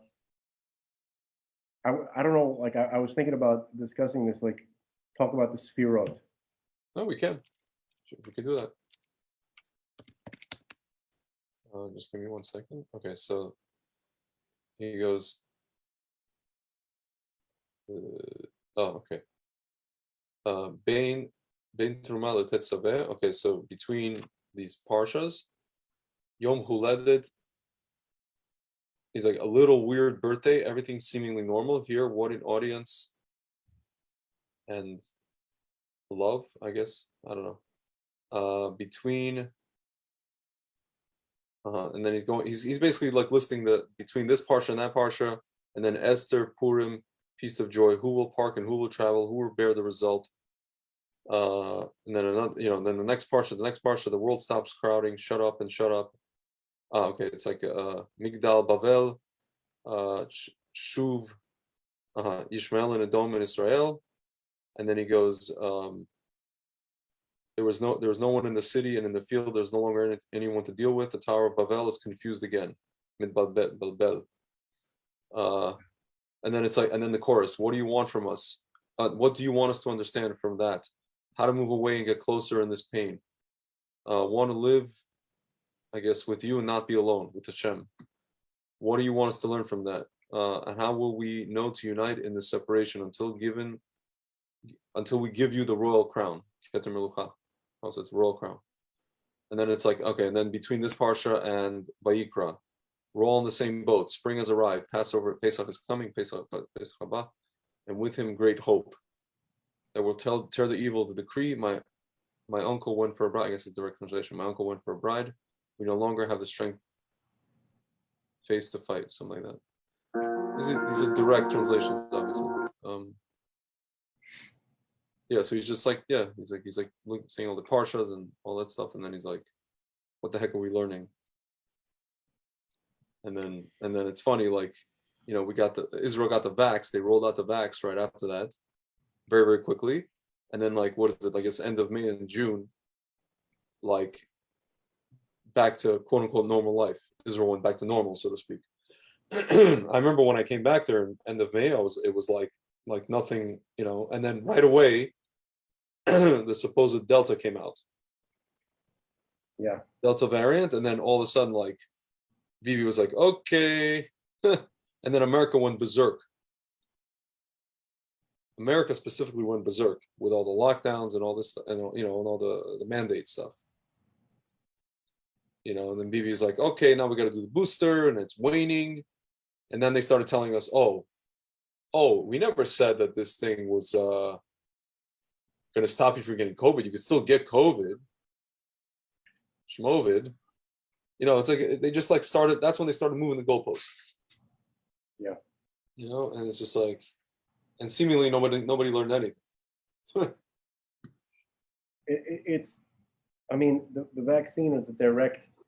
I mean, I don't know if this is the case. It just seems like that to me. It seems like it was a direct result of wanting to get back to normal, because everybody was so excited about it. It was so easy for them to do this to people because they were so excited about it. Avodah Zarah, the energy was, I don't know, the way Bibi was doing it was very Avodah Zarah-esque.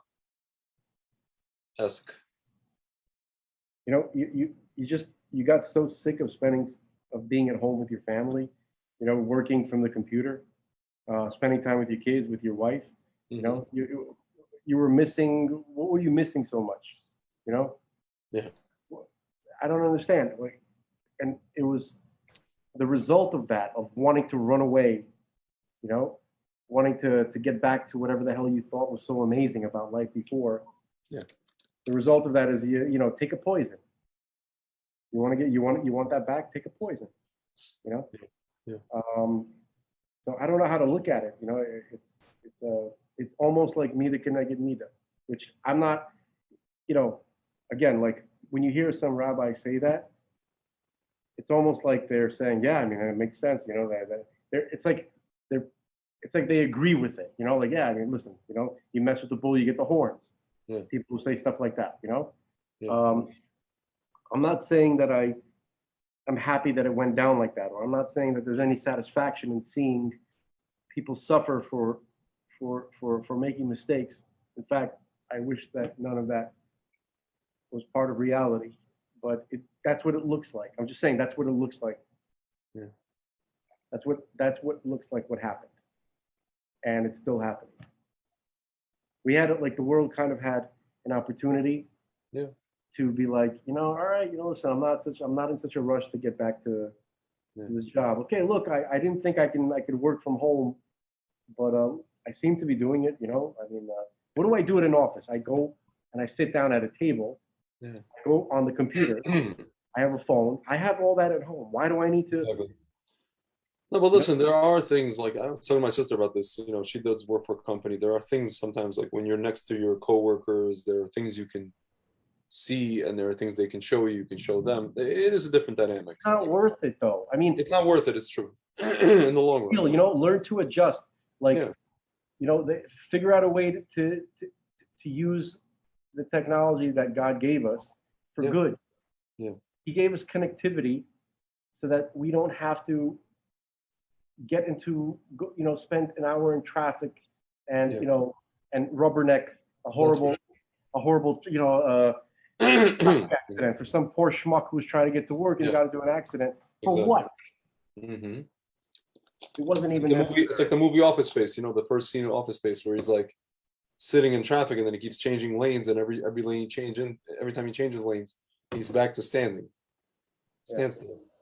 And it's like you watch that, it's funny, but it's like it's not so funny because it's like real life. It's like we were given the gift of like liberation from those things. Yeah. The opportunity to see where you don't need to go to Cancun to have a great experience. You don't need to go to these places. Just learn how to be at home with your family. You learn to enjoy these things. That could have been a stepping stone to something greater. Like, remember we were talking, I think it was yesterday or the day before, I brought up when the Jews entered Israel. Mm-hmm. But I re-listened to that part, by the way. I just happened to catch it. Mm-hmm. And I wanted to say something more specific about it. When I say when the Jews entered Israel, I'm talking about from the Exodus from Egypt.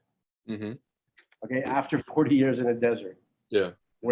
And then after Joshua and Caleb conquered the lands. Yeah. Right? And you sound like the minister from Coming to America. When Daniel lied there, and when Joshua, only the Lord. Just listing everything.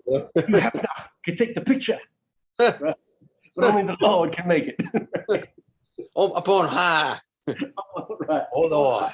Right. He's like, I want you to reach in your pockets and give you all your money. Right.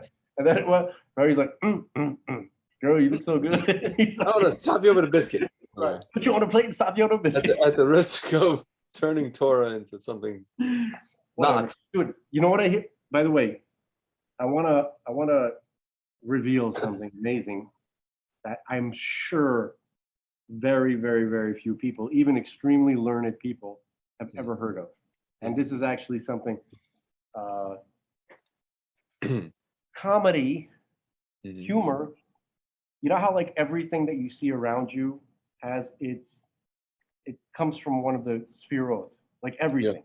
Yeah. Everything that you see around you is God emanates it through the sphirot.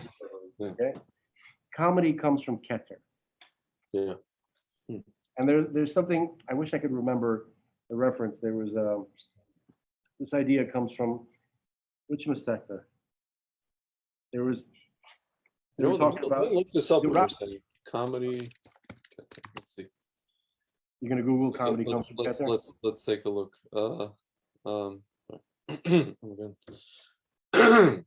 The scoffers, I think they were referred to as the scoffers, and then they said they're not scoffers. They are, they're bringing, they're channeling something very, very high that no one else can.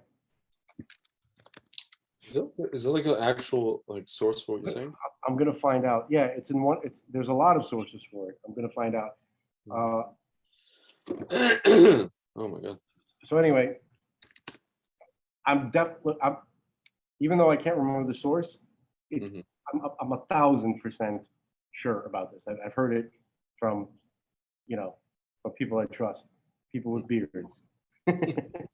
Trustworthy people with beards. People with beards. Yeah. On the next Geraldo. Yeah. Right. It's like, dude, speaking of Geraldo, I was watching, like a few times the last few months. They had an episode on Geraldo back in the day when you had the club kids, Michael Alig. Remember all those kids? So you had all those kids on Geraldo, and they were like the freaks and this and that, and it was funny. And I wanted to go to Lion. I was just too young for that. I wanted to go to Limelight so bad. I mean, they also went to Tunnel. They went to all those places, and then you realize these kids are today. You know who they are? They're the leaders of the Democratic Party. They're the leaders. They're the Secretary of Defense. It's insane. It is mamish, insane. They went from like fringe to like whatever the hell this is. Yeah. Anyway. Yeah. So what were we talking about before you depressed me? Keter and comedy, yeah. No. I mean that was just kind of like there was something else. Oh, you're talking about the Sfirot and how before that. Yeah, you were talking about before that. Wow. We bounce all over the place. No, but that like just when you start talking about like how Michael Alig is now the Secretary of Defense, basically, right? I got a little upset. My mind stopped working. I'm sorry. Listen, it actually would be okay if at least they played good music during their stupid press conferences, like you said, you mentioned Sander Kleinenberg. If they played Sander Kleinenberg, at least it would be something good come out of it. But they're not. They're just coming up there and saying nonsense, and then they walk off the stage, and that's basically it. Yeah. Nothing good happens up there. Nothing. No, there's not much that's happening up there. But no, we got to get back on track. I feel like we were going down a good path. Yeah. No, you were talking about the Sfirot and I mean, you were talking about Keter's comedy, and the source of that. Oh, because we were joking. We were going to talk about some. Oh yeah, okay, I remember now. Yeah. I remember. But when the Jews were conquering Eretz Yisrael. Oh yeah. With Yehoshua and Yes. Kalev, right? Kalev, I believe he conquered Hebron.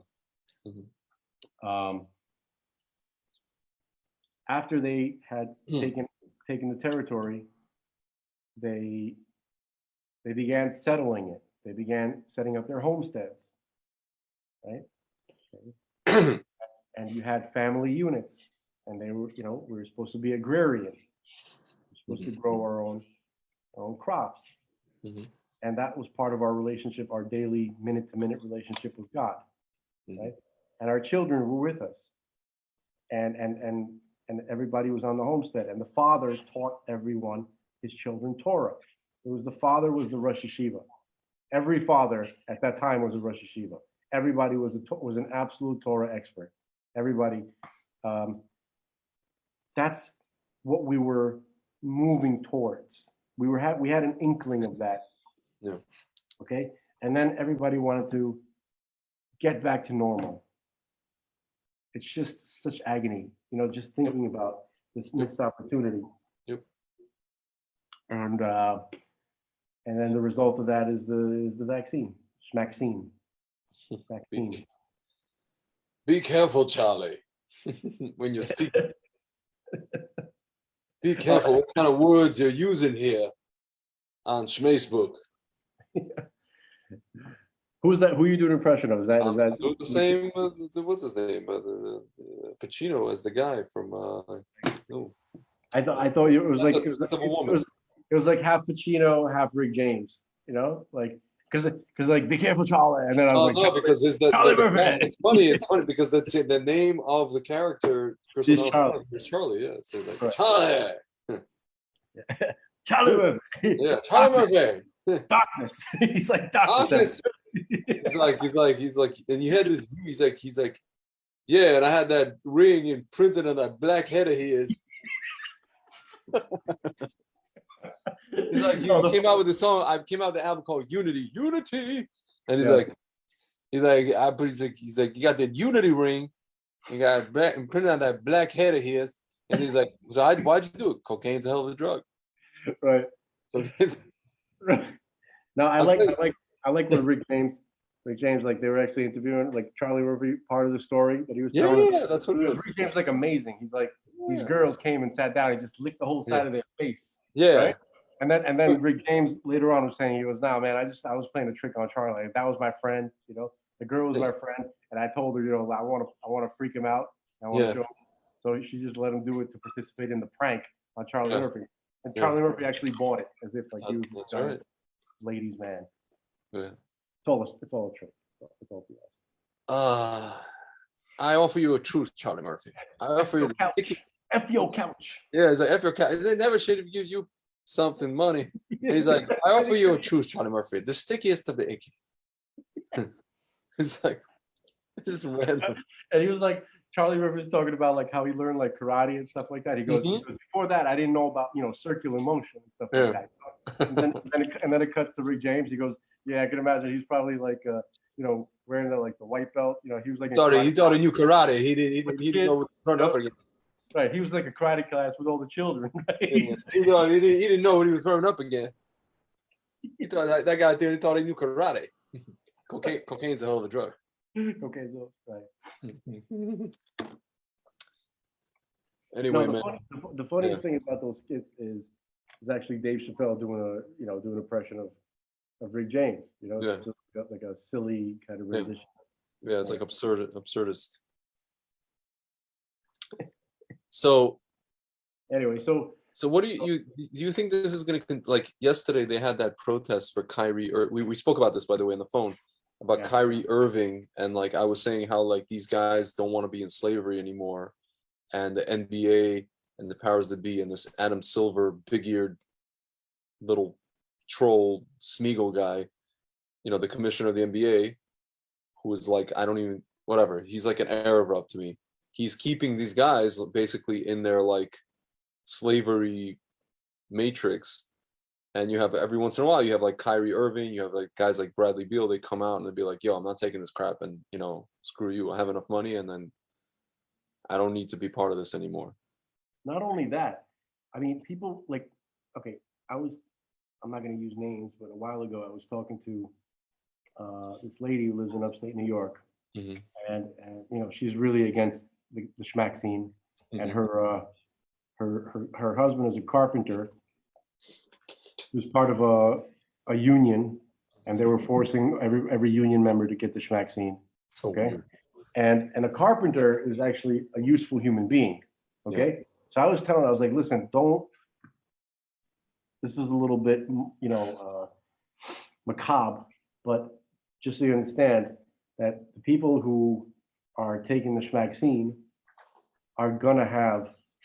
they are likely to have health issues that later on, you know, and not that much later.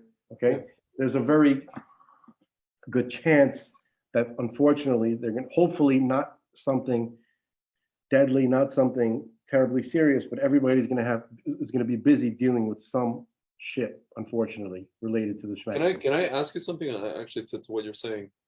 So I just wanted to. I'm almost done with the point. So I was like, listen, a carpenter, an electrician, a plumber, you guys are money in the first place. Everybody always needs you.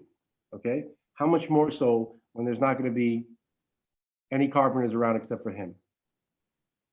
So the same thing with these basketball players, right? Anybody who's wise enough to kind of just, you know, not allow this stuff to be injected into them, right? There's going to be a lot less basketball players, either because they're dead or because they're dealing with health side effects from that, and they're not going to be able to play. Okay, so just a little bit of foresight. The people who were smart enough not to allow this to happen to them will be the ones who inherit the meek shall inherit the earth. So I want to ask a very actually technical medical question to what you just said. You know, maybe you can ask your brother if this checks out. Whatever. This was like earlier on this year. I was like seeing this girl, and her mother is a surgical nurse out in Chicago. Can you hear me? You're breaking up a little. Can you hear me now? Hello? Yeah, I can hear you now. I think somebody's zapping us. Anyway. Yeah. And she said basically these things take, for most people, it would be like 6 or 7 months for stuff to emerge. So if you're saying that a lot of people took stuff, the majority of the people took stuff in March, April, so we're talking, October, November, December. Is that like feasible? I think your brother even mentioned this. He said that November, December, January, February, Now remember, it's important to remember that, he goes by,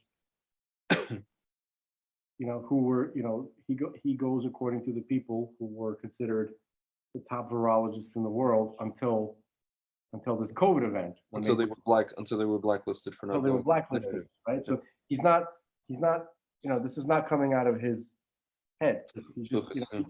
He's listening to people who, for their entire lives, everybody considered them the Einstein, the Niels Bohr, and the Heisenberg of virology, right? Yeah. Until they decide to not toe the party line, right? Did I say that right? Toe the party line, is that right? Toe the party line, yeah. So, and plus what they're saying also makes sense. Yeah. So that's where, that's what he's going by, okay? But we don't even need to wait because there's so much horrible things going on right now. I know, but I feel like when is it going to start happening to the millions, to everybody all at once? No, what I mean is, unfortunately, we need something, like that to just wake people up, where you just have an irrefutable amount. We don't need it. We don't need it. We don't need it, but what else is good? We need a super. What else it is? I've told you, it is required for there to be a supernatural intervention. I hear. That's what we actually need. Yeah. Okay.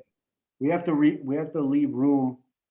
We have to remember that is in fact what we need, and that we have to leave room for the ability to accept that can happen. And that's why I bring up Captain David Fravor and the Tic Tacs and all this kind of stuff. You know why? Can we talk on that for a second? Yeah, okay. Whatever we want. So some people say it's some kind of mass misinformation thing or something. I don't know. Whatever. To me it seems like it's at least a good chance that this is all real.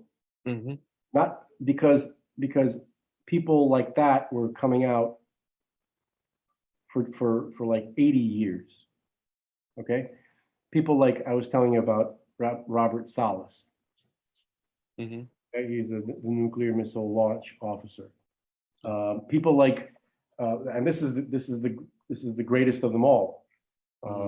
Gordon Cooper, famous astronaut, right? I don't know if did you ever see the movie The Right Stuff in the 80s? It's an incredible movie. Yes. Not the whole movie, but I've seen parts of it. Love that movie. And the guy who played Gordon Cooper was Dennis Quaid. He was like the young kind of like hotshot guy, but he was amazing. I think he was the first guy to go into space, Project Gemini. He went into space by himself, and he orbited the Earth like 20-something times. That was like a record at that time. Yeah. He was also a test pilot and very high level in secret black projects of his time in the 50s and the 60s. Okay? And he came forward numerous times about the experiences that he had, and not just alone, with his entire crew, because he was a test pilot, and then later he became director of programs that were testing, the latest aircraft for the Air Force. Mm-hmm.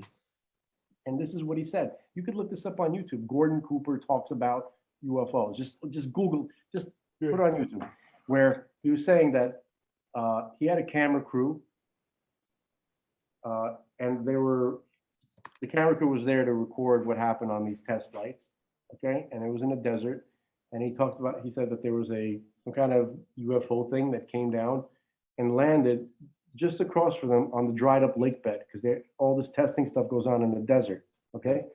And then it kind of like, and the camera crew started taping it, okay?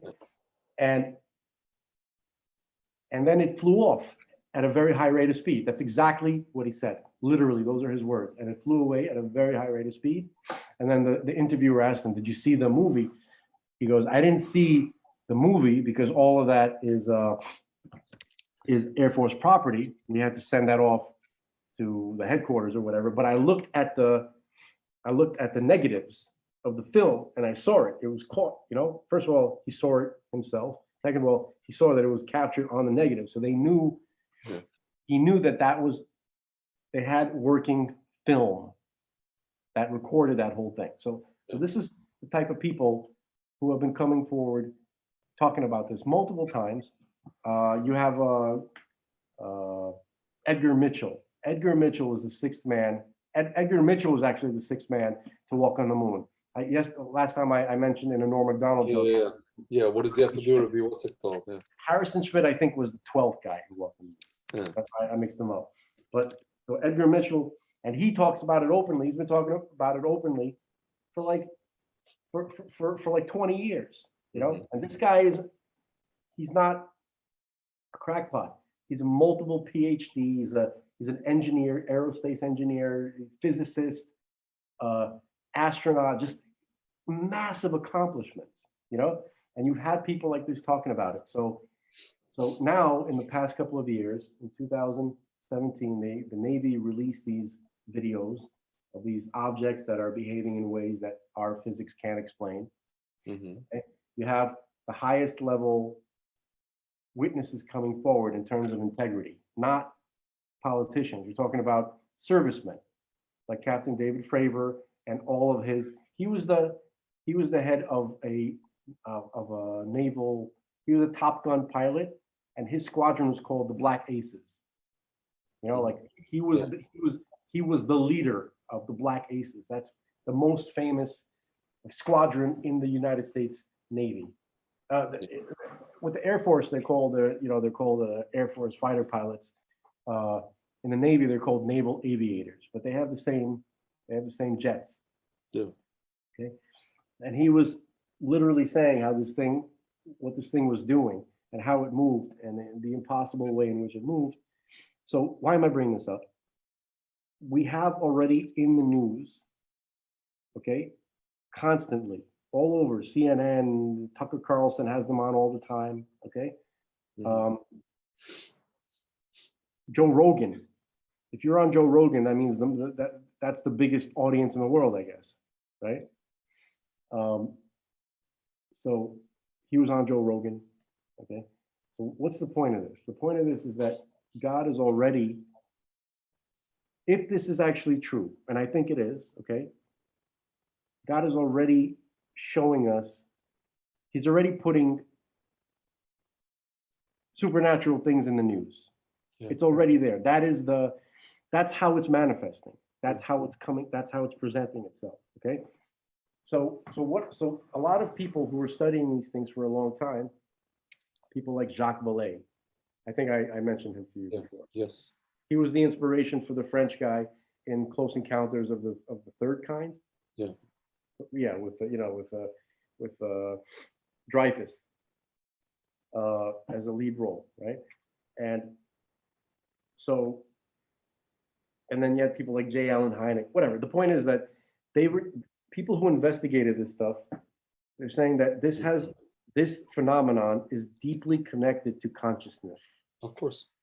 Okay, it's not just nuts and bolts. No. Objects that are flying around. It's not some dudes that live on another planet and they need to come here and siphon out our resources and blah blah blah and all the rest of it. It's not that. It's more than it's way more than that. It has to do with consciousness because the people who experience these things get weird. They have something called the hitchhiker effect. Once they experience something like this, their reality is different now, where they start to see weirdness more often. Okay. Now you might say, well, these were just hallucinations, but we're talking about cases where there's physical evidence, where things were caught on radar, multiple sensors. Okay. People encountered these things. It was caught on film. It was caught on radar. It was caught on everything, sonar, everything, every possible sensor you can imagine. It was caught on, and from multiple angles. Okay, the best case to study in this regard is the Nimitz, the Nimitz carrier group. Mm-hmm. Okay, it was this 2004 event and the Tic Tac event. Yeah. The reason why that's such an amazing case to study is because you had an entire battle group, which is like it consists of an aircraft carrier, which in this case was the USS Nimitz. You have several battleships. You got these like supporting ships with all these sensors on them, and it's like a whole like flotilla traveling together, all with supporting each other. And you have all sorts of aircraft in the air with radar. It's all working together. Okay, so this is an event that occurred over the course of many days. Okay, you have this guy Kevin Day. He was like a radar operator. He was like the chief of that whole team on the USS Princeton, which is one of these. I think it was a battleship with all these amazing like sensors that was assisting the USS Nimitz in their exercises. That was part of the flotilla. And he was saying how these things, he saw hundreds of them zipping around, basically in space, 80 miles up, and then descending instantaneously and stopping instantaneously on the level just hovering over the water, 50 feet above the water. Yeah. Okay, and he says less than a second, and he says he doesn't really know how fast it was. He knows that it was definitely less than a second because the radar sweep is a second. It could have been instantaneous. He said it took a second, not because he saw it with his own eyes, because his instruments, that's the fastest that his instruments can record something like that. And his instruments are so sensitive that they could pick up an apple flying through the atmosphere. Okay, so, and this was happening for many days and thousands of witnesses. Remember, an aircraft carrier has 5,000 crew members, and all of these ships. We're talking about. I mean, we could be talking about 10,000 people, and out of those 10,000 people, hundreds of witnesses over the course of days. And this stuff is in the news. This is what they were talking about. They've been talking about it for years. Everybody's sleeping, right? But the point is that this is the kind of, like, imagine, let's call it the higher reality, right? Let's call it the world of consciousness, sometimes referred to as the world of Yetzirah. Yeah. Okay? So Rabbi Bax describes a prolapse that occurred, like a telescoping, like the worlds were all together, like Asiya, Yetzirah, Beriah, and kind of Atzilus were all kind of like overlapped. They were engloved within each other. And they still are, but not perceptibly. Mm-hmm. Okay? So the perception of these worlds, the worlds kind of telescope out from each other, where they're not overlapping anymore. They feel distant. They feel disconnected, right? So this phenomenon could be the rip between Yetzirah and Asiya. Mm-hmm. Just the first little, little microscopic micro hole. It's a glimpse. It's a glimpse. It's a glimpse. It's a little tear in the fabric that separates our reality from the higher realities. Okay, yeah. And because we can't explain the behavior of these things according to how all the physics that we understand about the world. Okay, so my point is, I understand that was long-winded, but my point is that if I had to look around and say, where is the supernatural coming from? We are expecting, it's right on time, according to the Jewish calendar, according to the calendar, according to the era that we're in, everything that we're expecting. Do you know about Rabbi Pinchas Winston's whole thing about how the Seder Olam is actually shifted, and basically, apparently, according to the Leshem, 6,000 is actually 5790, which would put us like As we said before, what? It's not according to the Leshem. The Leshem is discussing well, Rabbi Kessin talks about it all the time. He talks about there's multiple sources, but there's two opinions from the Zohar, two Tanas from the Zohar. One of them is Rabbi Yehuda. I think maybe Rabbi Eliezer is the other one. Not sure. Where one of them. It's a Zohar, yeah. I see. I'm looking at Rabbi Winston. Yeah, but it's not just Zohar. There's more. There's more. Yeah. But Rabbi Kessin brings up this one particularly often. Rabbi Weisberg, Isser Weisberg, he brings up Sefer Daniel, which is very, very close, which overlaps with what the Zohar is saying. There's a lot of layering, but the point is that the Zohar says that one of the Rebbeim says that Mashiach comes 214 years before the year 6000. The other rabbi says, no, it's 210 years. So they have a machloikas of 4 years. Yeah. Okay. So 210 years before the year 6000 is 5790, right? Yeah. Okay. So we're right there. Okay. I mean, and also, God forbid that it takes that long. Mm-hmm. It should be tomorrow. We don't have time to wait, dude. I saw a dog, a puppy, that was mauled.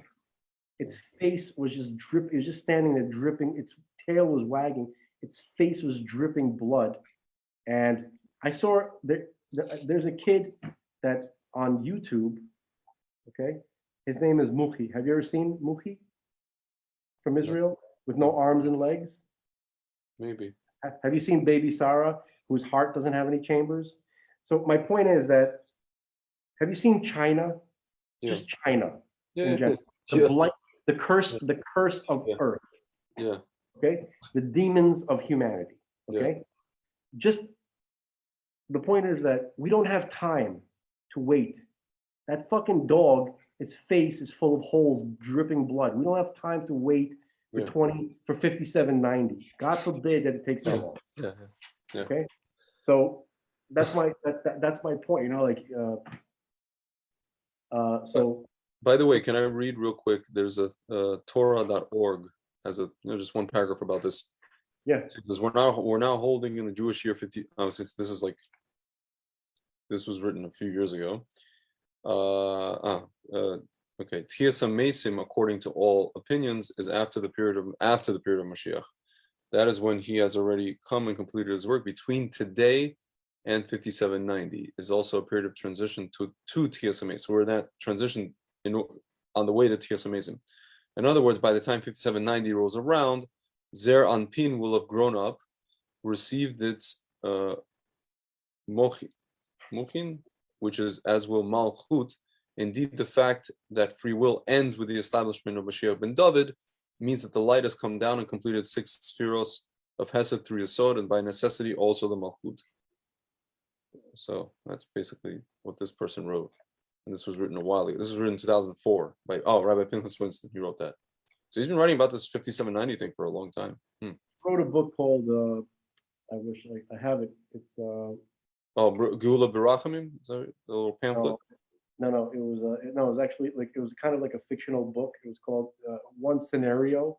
Called, the word scenario was in the title of the book, and he wrote a possible.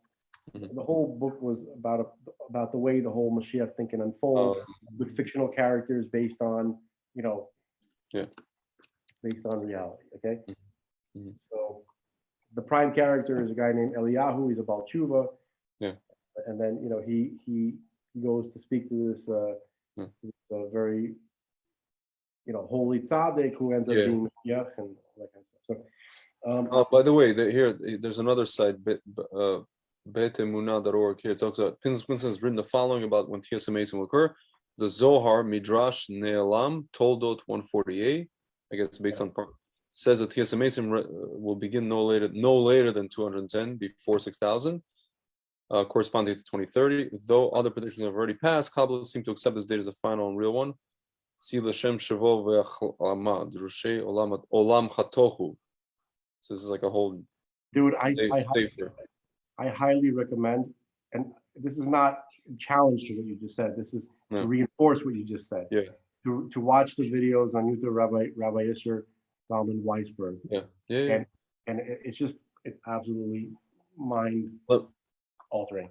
Let me just continue. This is actually talks about, I mean, we knew about this already. The Zohar also states this period will begin after 40 years of Kibbutz Galiot, the ingathering of the exiles from the diaspora to the land of Israel. Thus, according to this calculation, Kibbutz Galiot began in 5750, corresponding to 1990, just about the time the Soviet Union mysteriously, quote unquote, collapsed and allowed 1 million Jews to finally immigrate after decades of trying. Kabbalists say the Messianic era must occur in advance of Yesod Mesim, specifically sometime within the 40 years of Kibbutz Galiot. As of this writing, that would mean Moshiach must come and prepare mankind for resurrection of the dead, and all Jews must return to Israel over the next 20, this is like, I guess. So the Lubavitcher Rebbe was he always used the fall of the Soviet Union as an example of how suddenly Mashiach can come, and that was just like a little glimpse of the shock and the unexpectedness. Yeah. Like how could the entire Soviet Union, the scourge of the earth, just collapse without a shot, basically without a shot fired? Yeah, essentially. Yeah. It could just turn over just like that. So that's what I'm hoping for, something like that. But obviously, it's going to have to be way more major. Yeah. I know that didn't sound way more major. I went to public school, people. Okay, so. It's like, you ever read the book Catch-22, Major? I would like. He was a major, and his name was Major. I think everybody cool read Catch-22, but I've never read it. I read parts of it. I couldn't pay attention, and then I tried to watch the movie. I also couldn't pay attention. Who's the writer? Heller. Here, Heller. I forget his first name. Written by Joseph Heller. Yes, correct. Joseph Heller. He wrote another book. Did he write any other books? Other works. Satire, whatever, His main thing was Catch-22. Here. I recall, just on a side note, like some of these guys, who wrote A Farewell to Arms? Famous writer.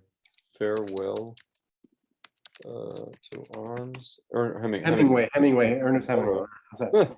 No, I mean, because in my mind, the name Kissinger kept banging around my head. Good Lord.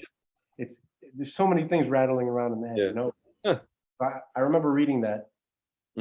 Once it ended, I literally threw the book across the room. I never read it. I should read it. Like, you son of a piece of shit, Yeah. I was literally outraged.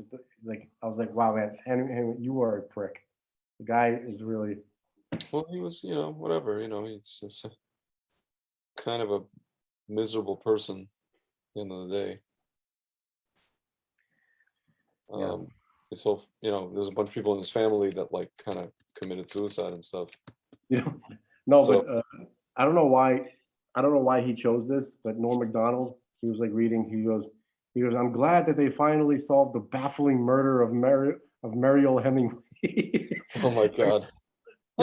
She's the actress, right? Yeah. I think she's his great granddaughter or granddaughter. Yeah. It's a random thing, and it's so hilarious. Hello, suicide. No, I think he was on Conan O'Brien, and he's because it was the holiday season. He goes, Conan, I wrote some thoughts, some ideas, things that I'm grateful for, right? And it was something I can't remember all of them. He goes, I'm very grateful to that amazing man who saved me from that fire in the house that I was squatting, right? He goes, I don't remember what he looked like, but I think he had a mustache. And then he said, some of the stuff I don't really fully understand. It goes over my head, but he goes, I'm just grateful to the women of America who bake pies and leave them to cool on their windowsill so that an old chunk of coal like me could have meal from time to time.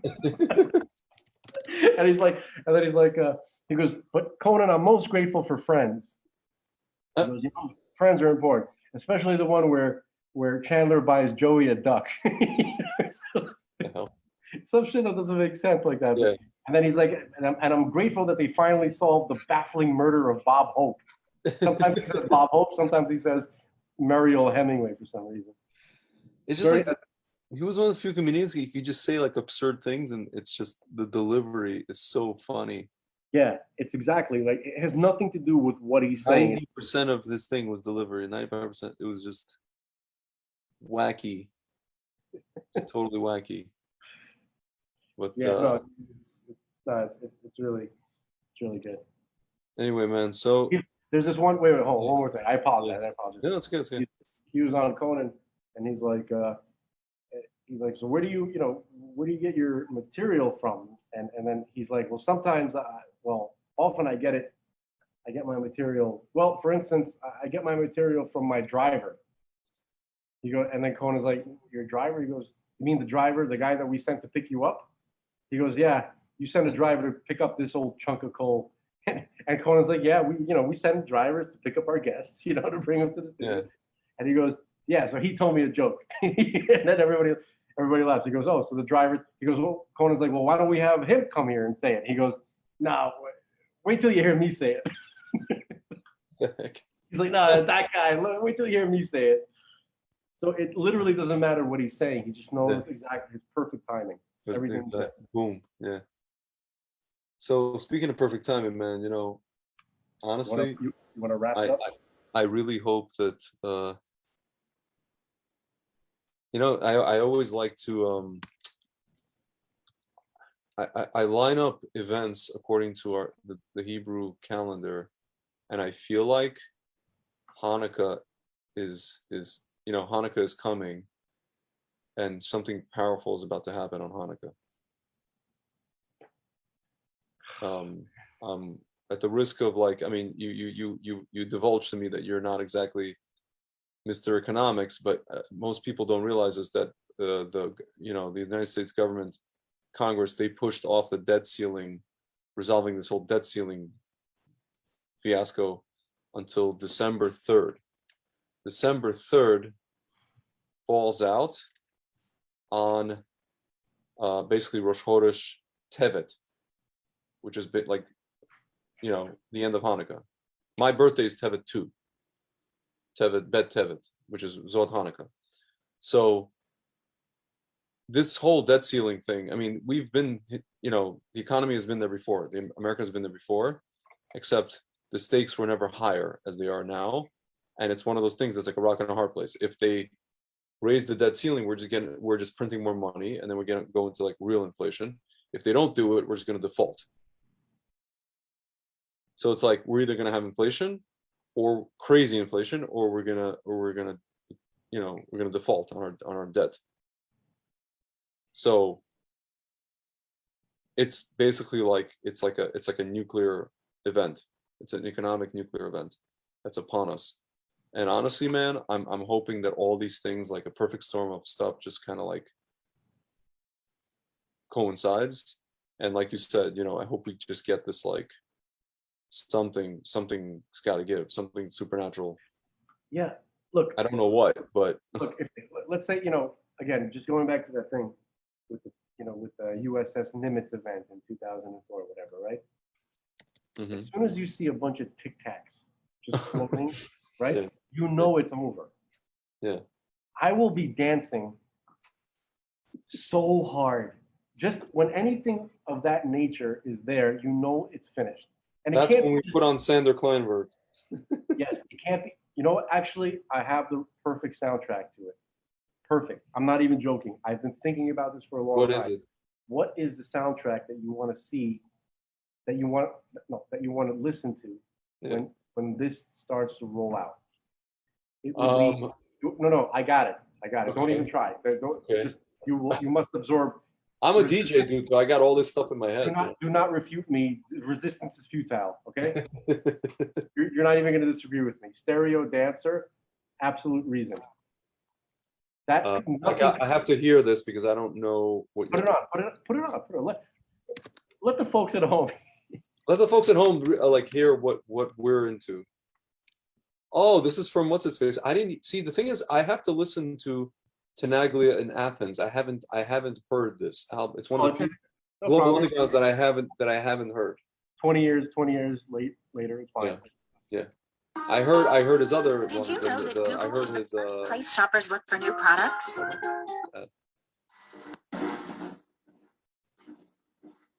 Oh wow.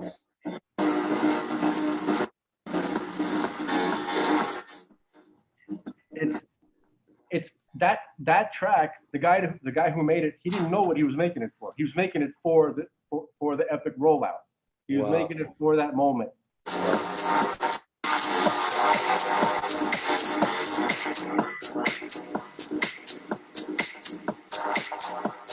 Dear Lord, man. See this track on a sound system. Oops. Can you hear me? But you gotta. Very important is the way it begins, the way it builds. Yeah. And there's not much like it. It's very similar, by the way. Yeah. This song must have been inspired by that scene from Ghostbusters when the ghosts, when they escaped from the containment unit and they were flying around the city, and all that kind of stuff. Mm-hmm. There was a song playing in the movie, Mm-hmm. right? And it was the artist who created that track. His name is Mick Smiley, and the song is called Magic. Mm-hmm. And it's a weird track where it's sort of like it's kind of like a weird 80s love song, and then all of a sudden the bass drops and it gets tribal, right? And it has like this very kind of like dope. I don't know how to explain it, but that track is related to this track. It's I just looked up who it is. It's like two guys, DJ Anthony and DJ Turtle. Anthony Schoenhoven and Thierry. It's like a French guy and a Dutch guy, stereo dancer, or French guys, maybe two French guys. Right. And what's funny is that it's a 10-minute long track. It is a 10-minute. No, but the second half is busted. The second half is just corny. Oh, yeah. And right where Danny Tenaglia mixes out of it, he mixed out of it just at the right moment. It's like the first 5 minutes is all. Well, that's the artistry of people like him, who know where to program and where to mix out and mix in, and that's the people never always ask me what's the artistry of. I'm a DJ. I was a progressive house DJ, deep house, whatever. So what's you're just playing records. No, you're not playing records. You're programming a set. And you're taking people on a journey, and you're making sure that like the best of the sound comes out of every track. And you're making sure that it's like these things are seamless, or you're trying to anyway. Like I think Sasha was the best at that, like where you just heard 2 or 3 hours or 4 hours of just like something that's like it's just one long track. Sasha is extremely melancholy. The man is very, very melancholy. He is, but his stuff isn't. I don't know. It's amazing. I've had some amazing experiences. Yeah. But it's of course you have experiences, quote unquote. All right. So the runner-up to the track that will usher in Moshiach. Okay. The TikTok. Is two. I have a lot of tracks that I have in mind, but yeah. There's two. There's the second one is a little bit too scary for the stiffs, for civilians. Which track? It is Tijuana Groove is in the Air. Oh, dude, it's not scary, but that's no, it's scary. No, it's scary. That's from what's it called? That's from Simon mix. Simon something. Simon. No, that's Future Dreams mix. Hold on, let me play that. Oh my god, it's terrible. 1 second. Stupid ad. Okay.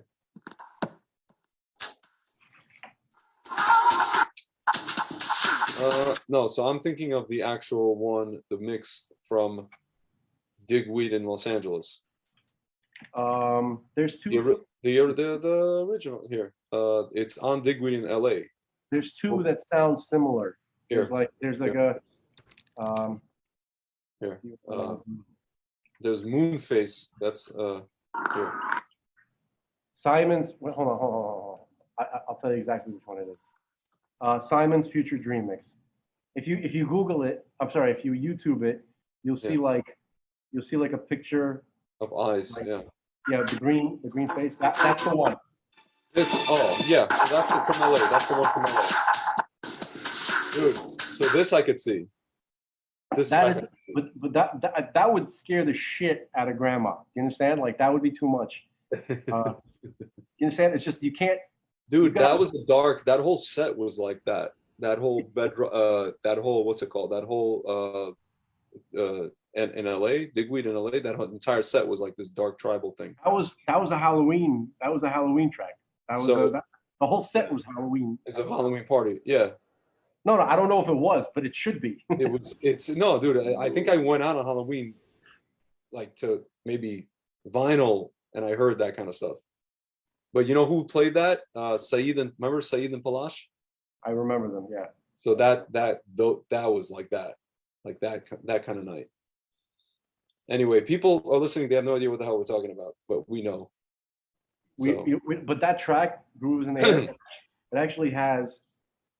I was thinking about creating something related, like I wasn't sure if it was going to be like live action, cartoon, something like that, or a mix where that is the soundtrack. Basically, it is a music video, a very lengthy, like mini movie with this is the soundtrack playing, okay, extended, where a club kid, like some Jewish, like you'd star in it, okay? The whole experience of 2000s, late 90s, going to clubs, going on the train, going to these places, and then having like flashbacks to the quote unquote Garden of Eden, the whole experience with the snake, and then the manifestations of it, the patterns, the fractal patterns as that continued through history.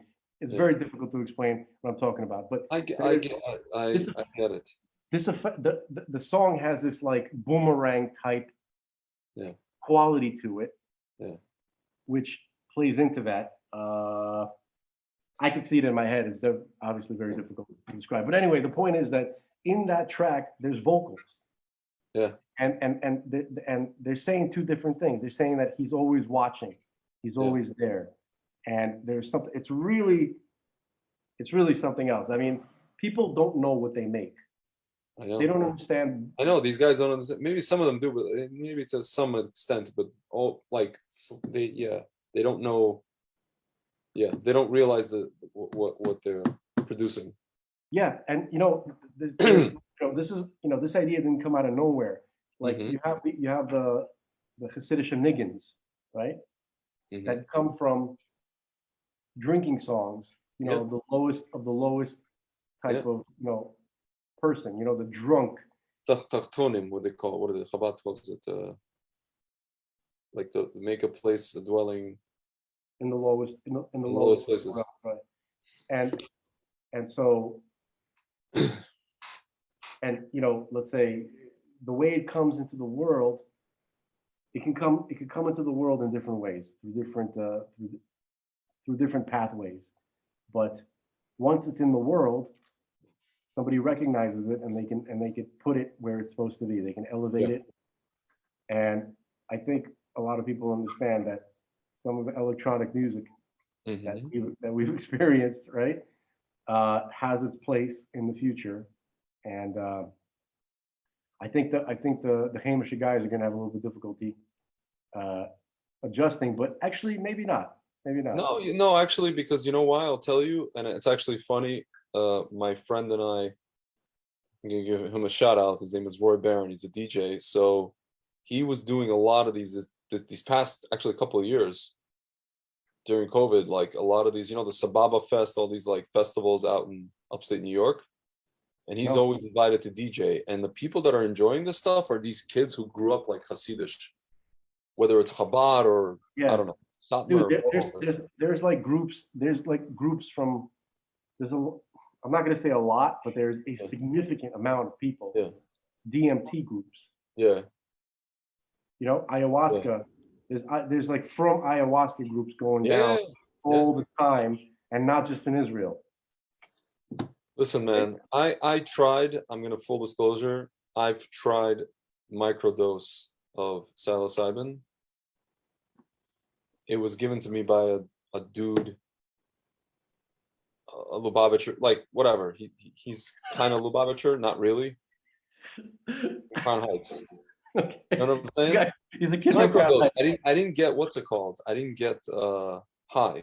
I didn't go into another realm. Just microdose. And it's supposed to like rewire your brain, rewire your your machinery up there. So which actually it did. So Better. Well, hold on. Perhaps it did. I'm not saying anything, but I will say this.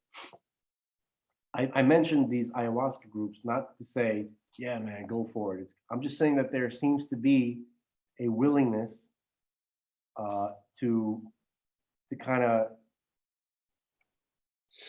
not be so uptight in terms of consciousness. Oh yeah, of course. Okay? But again, I'm not gonna support it either, because even though Rabbi Bax, he discussed ayahuasca, he wasn't really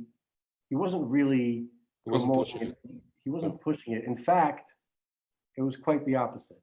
He was developing pathways. It wasn't really his pathways. He was just kind of like revealing certain adapting meditative traditions, modernizing it, what's the word? Like he wanted to take away some of the ethnicity out of it to make it usable. You know what I mean? Like, yeah, universalize.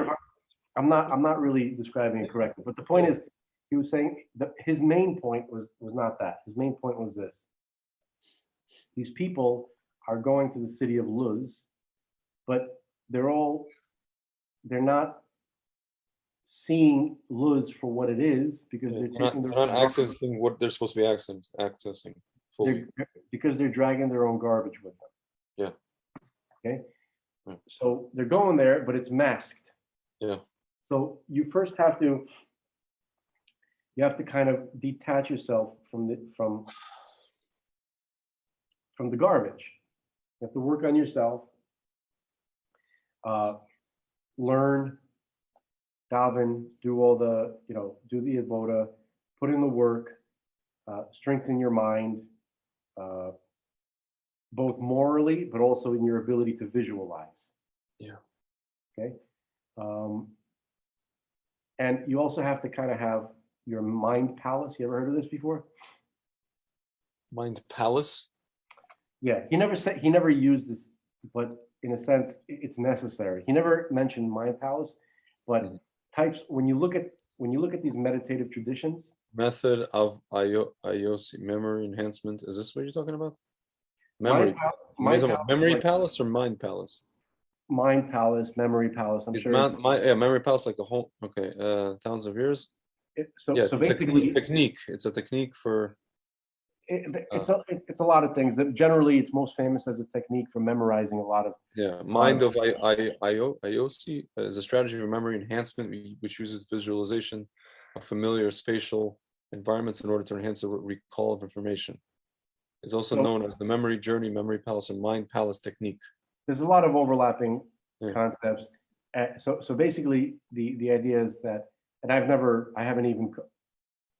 keep saying I'm going to get around to even practicing this, but I like the idea, where you take a space that you're extremely familiar with, like your parents' house, your room, the closet, each drawer, exactly, you can literally picture it. It's so imprinted in your mind.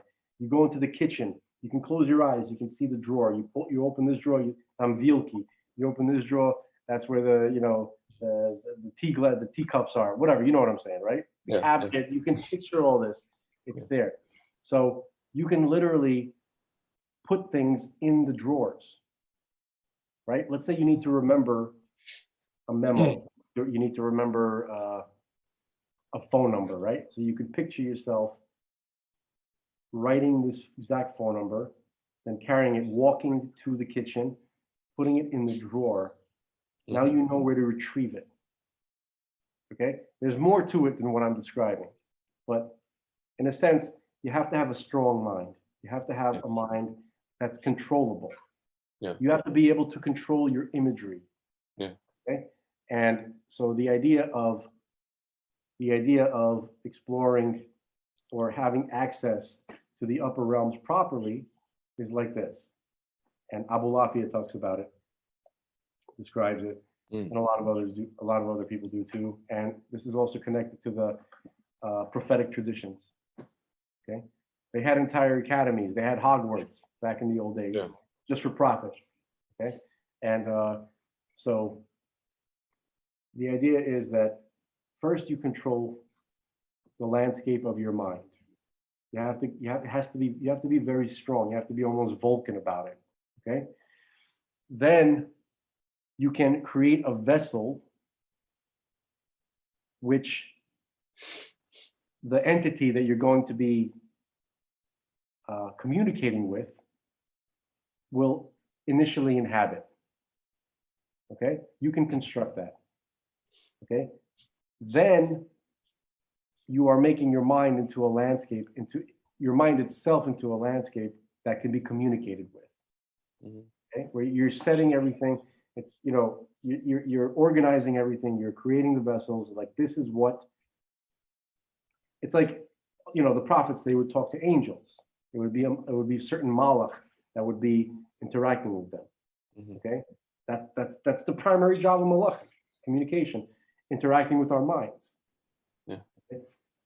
So this is the kind of thing that people need to do. But people who take DMT, ayahuasca, they're just, you know, their minds are not organized. Their minds are not clean. They don't even know what's in their minds. They're being dropped into the middle of hell. Yeah. The hell of their own mind. You understand? And the higher realms, the entities there, they use the imagery that you have within you already. Yeah. Okay, Rabbi Kessin talks about that. Okay, the Ramchal talks about that. Obviously Rabbi Kessin explaining things that the Ramchal. He's just mimicking. Right, that's the way that the spiritual interacts with the physical. Your mental, the imagery in your mind, that's the physical. It uses what it finds in your mind to try to communicate with you. If your mind is chaos, if it's full of garbage, then you may not be able, even if they're trying to communicate with you, you may not be able to decipher what, you know what I mean? Like, like, what is he going to, the angel comes to your mind, what is he going to find? And what is he going to use in there to try to talk to you in some way? Because they use the language of imagery. Okay. Anyway, the point is that Rabbi Bax saying that you have, first, this all has to be, you have to work on it, and it's the hard way. It's the long way, it's the hard way, but that's the way that actually, when you get to Luz, you're not bringing your own garbage with you. You could actually potentially see what's actually there. Yeah. That's the point that he was making. Can we end on this? I just saw a thing on WhatsApp. Boxing legend Floyd Mayweather makes a statement against mandates, saying, "I am pro-choice in that respect." In heartfelt video to NBA star Kyrie Irving, a free mind makes his own choices, an enslaved mind follows the crowd. Stand for something or fall for anything.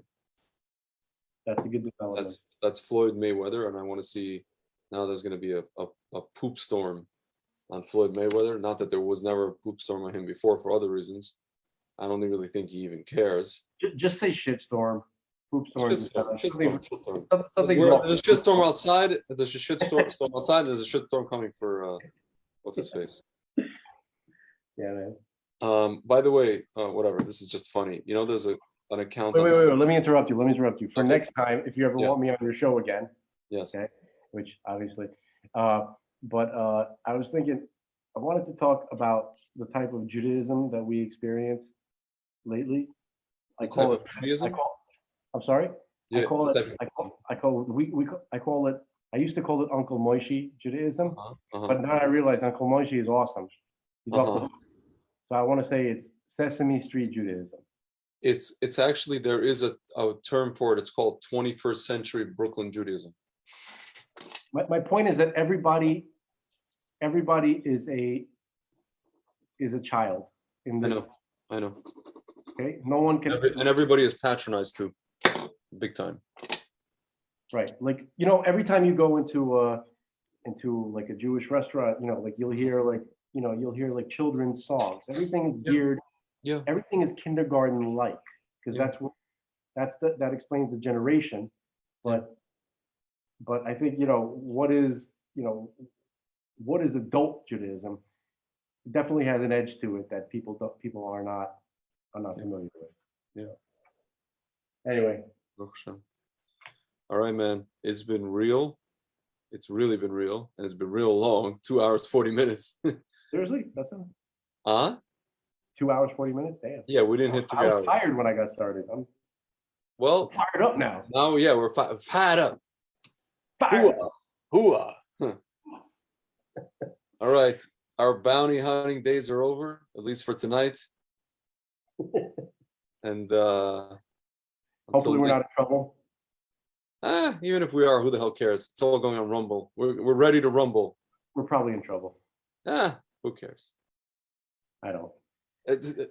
No, and nobody else does either. Nobody else does either because nobody's watching. No, the people are watching. No, but like whatever. It's like at this point, it's like we can't go. Is anybody watching? By the way, I forgot that there were people listening. So first of all, we had on one of the episodes on the Rumble upload, we had about I'll tell you how many we had. On the second episode, we had about 234 views, which is cool. That was on Rumble. On Facebook, we had about 350 for that same episode. For the almost 4 hour one, we had only 13 because I wasn't really pushing it. I wasn't really sharing it anywhere. So now we'll probably have more. We'll see. We'll see. I'm shocked that like if 10 people are listening, I'll be like, wow. Yeah, no, it's more than that. And people are watching and they comment and they send messages. And one guy sent me a thing. He wants to like interview me. He's like, I really like your stuff and this and that and the other. Oh, somebody just sent a private message to me on Facebook. Dr. Zelenko risks his life telling the truth about blah, blah, blah, biowarfare. October 23rd. Oh, this is a Rumble. Speaking of Rumble, it's a Rumble link. Huh. And I think he spoke to, who did he speak to? Let's see. Oh my goodness, there's like crazy music. He spoke to someone. He spoke on some website called stopworldcontrol.com. And he was talking about Giuliani and Bolsonaro and stuff like that. My part artist, there we go. There's like things that I want to blurt out here on this video. Man, Giuliani. Yeah, he actually just went over like all the stuff he was involved in. It's just like him talking. God bless Giuliani. God bless that man. Yeah. Rumble channel. Yeah. Very cool. Anyway, man. Yeah. Hopefully the tide's gonna turn, because something's got to give with all these. They're revealing all this MS, but nothing's happening. Gandalf the White is coming. The turn of the tide. Or as I like to say, Smeagol's coming. That was my first open Smeagol ever. Wow. I only do that in front of friends, never on video. And this is my first Smeagol impression that I've done on this podcast ever, on my channel, on my videos ever. So be thankful. I am. All right. All right. This has been real, and we'll do this again, B'ezrat Hashem. Let's thank the folks at home for listening to us. Thank you, ladies and gentlemen, for hanging on for this long, and thank you for not flying away in this nor'easter. And hopefully we'll survive, and we'll meet again. Oh, Trebek, we meet again. Oh, Trebek here. What with your Dago mustache and your greasy hair? There, greasy hair. And then, yeah, he's a good guy. All right. All right, man. I'll talk to you soon. Later.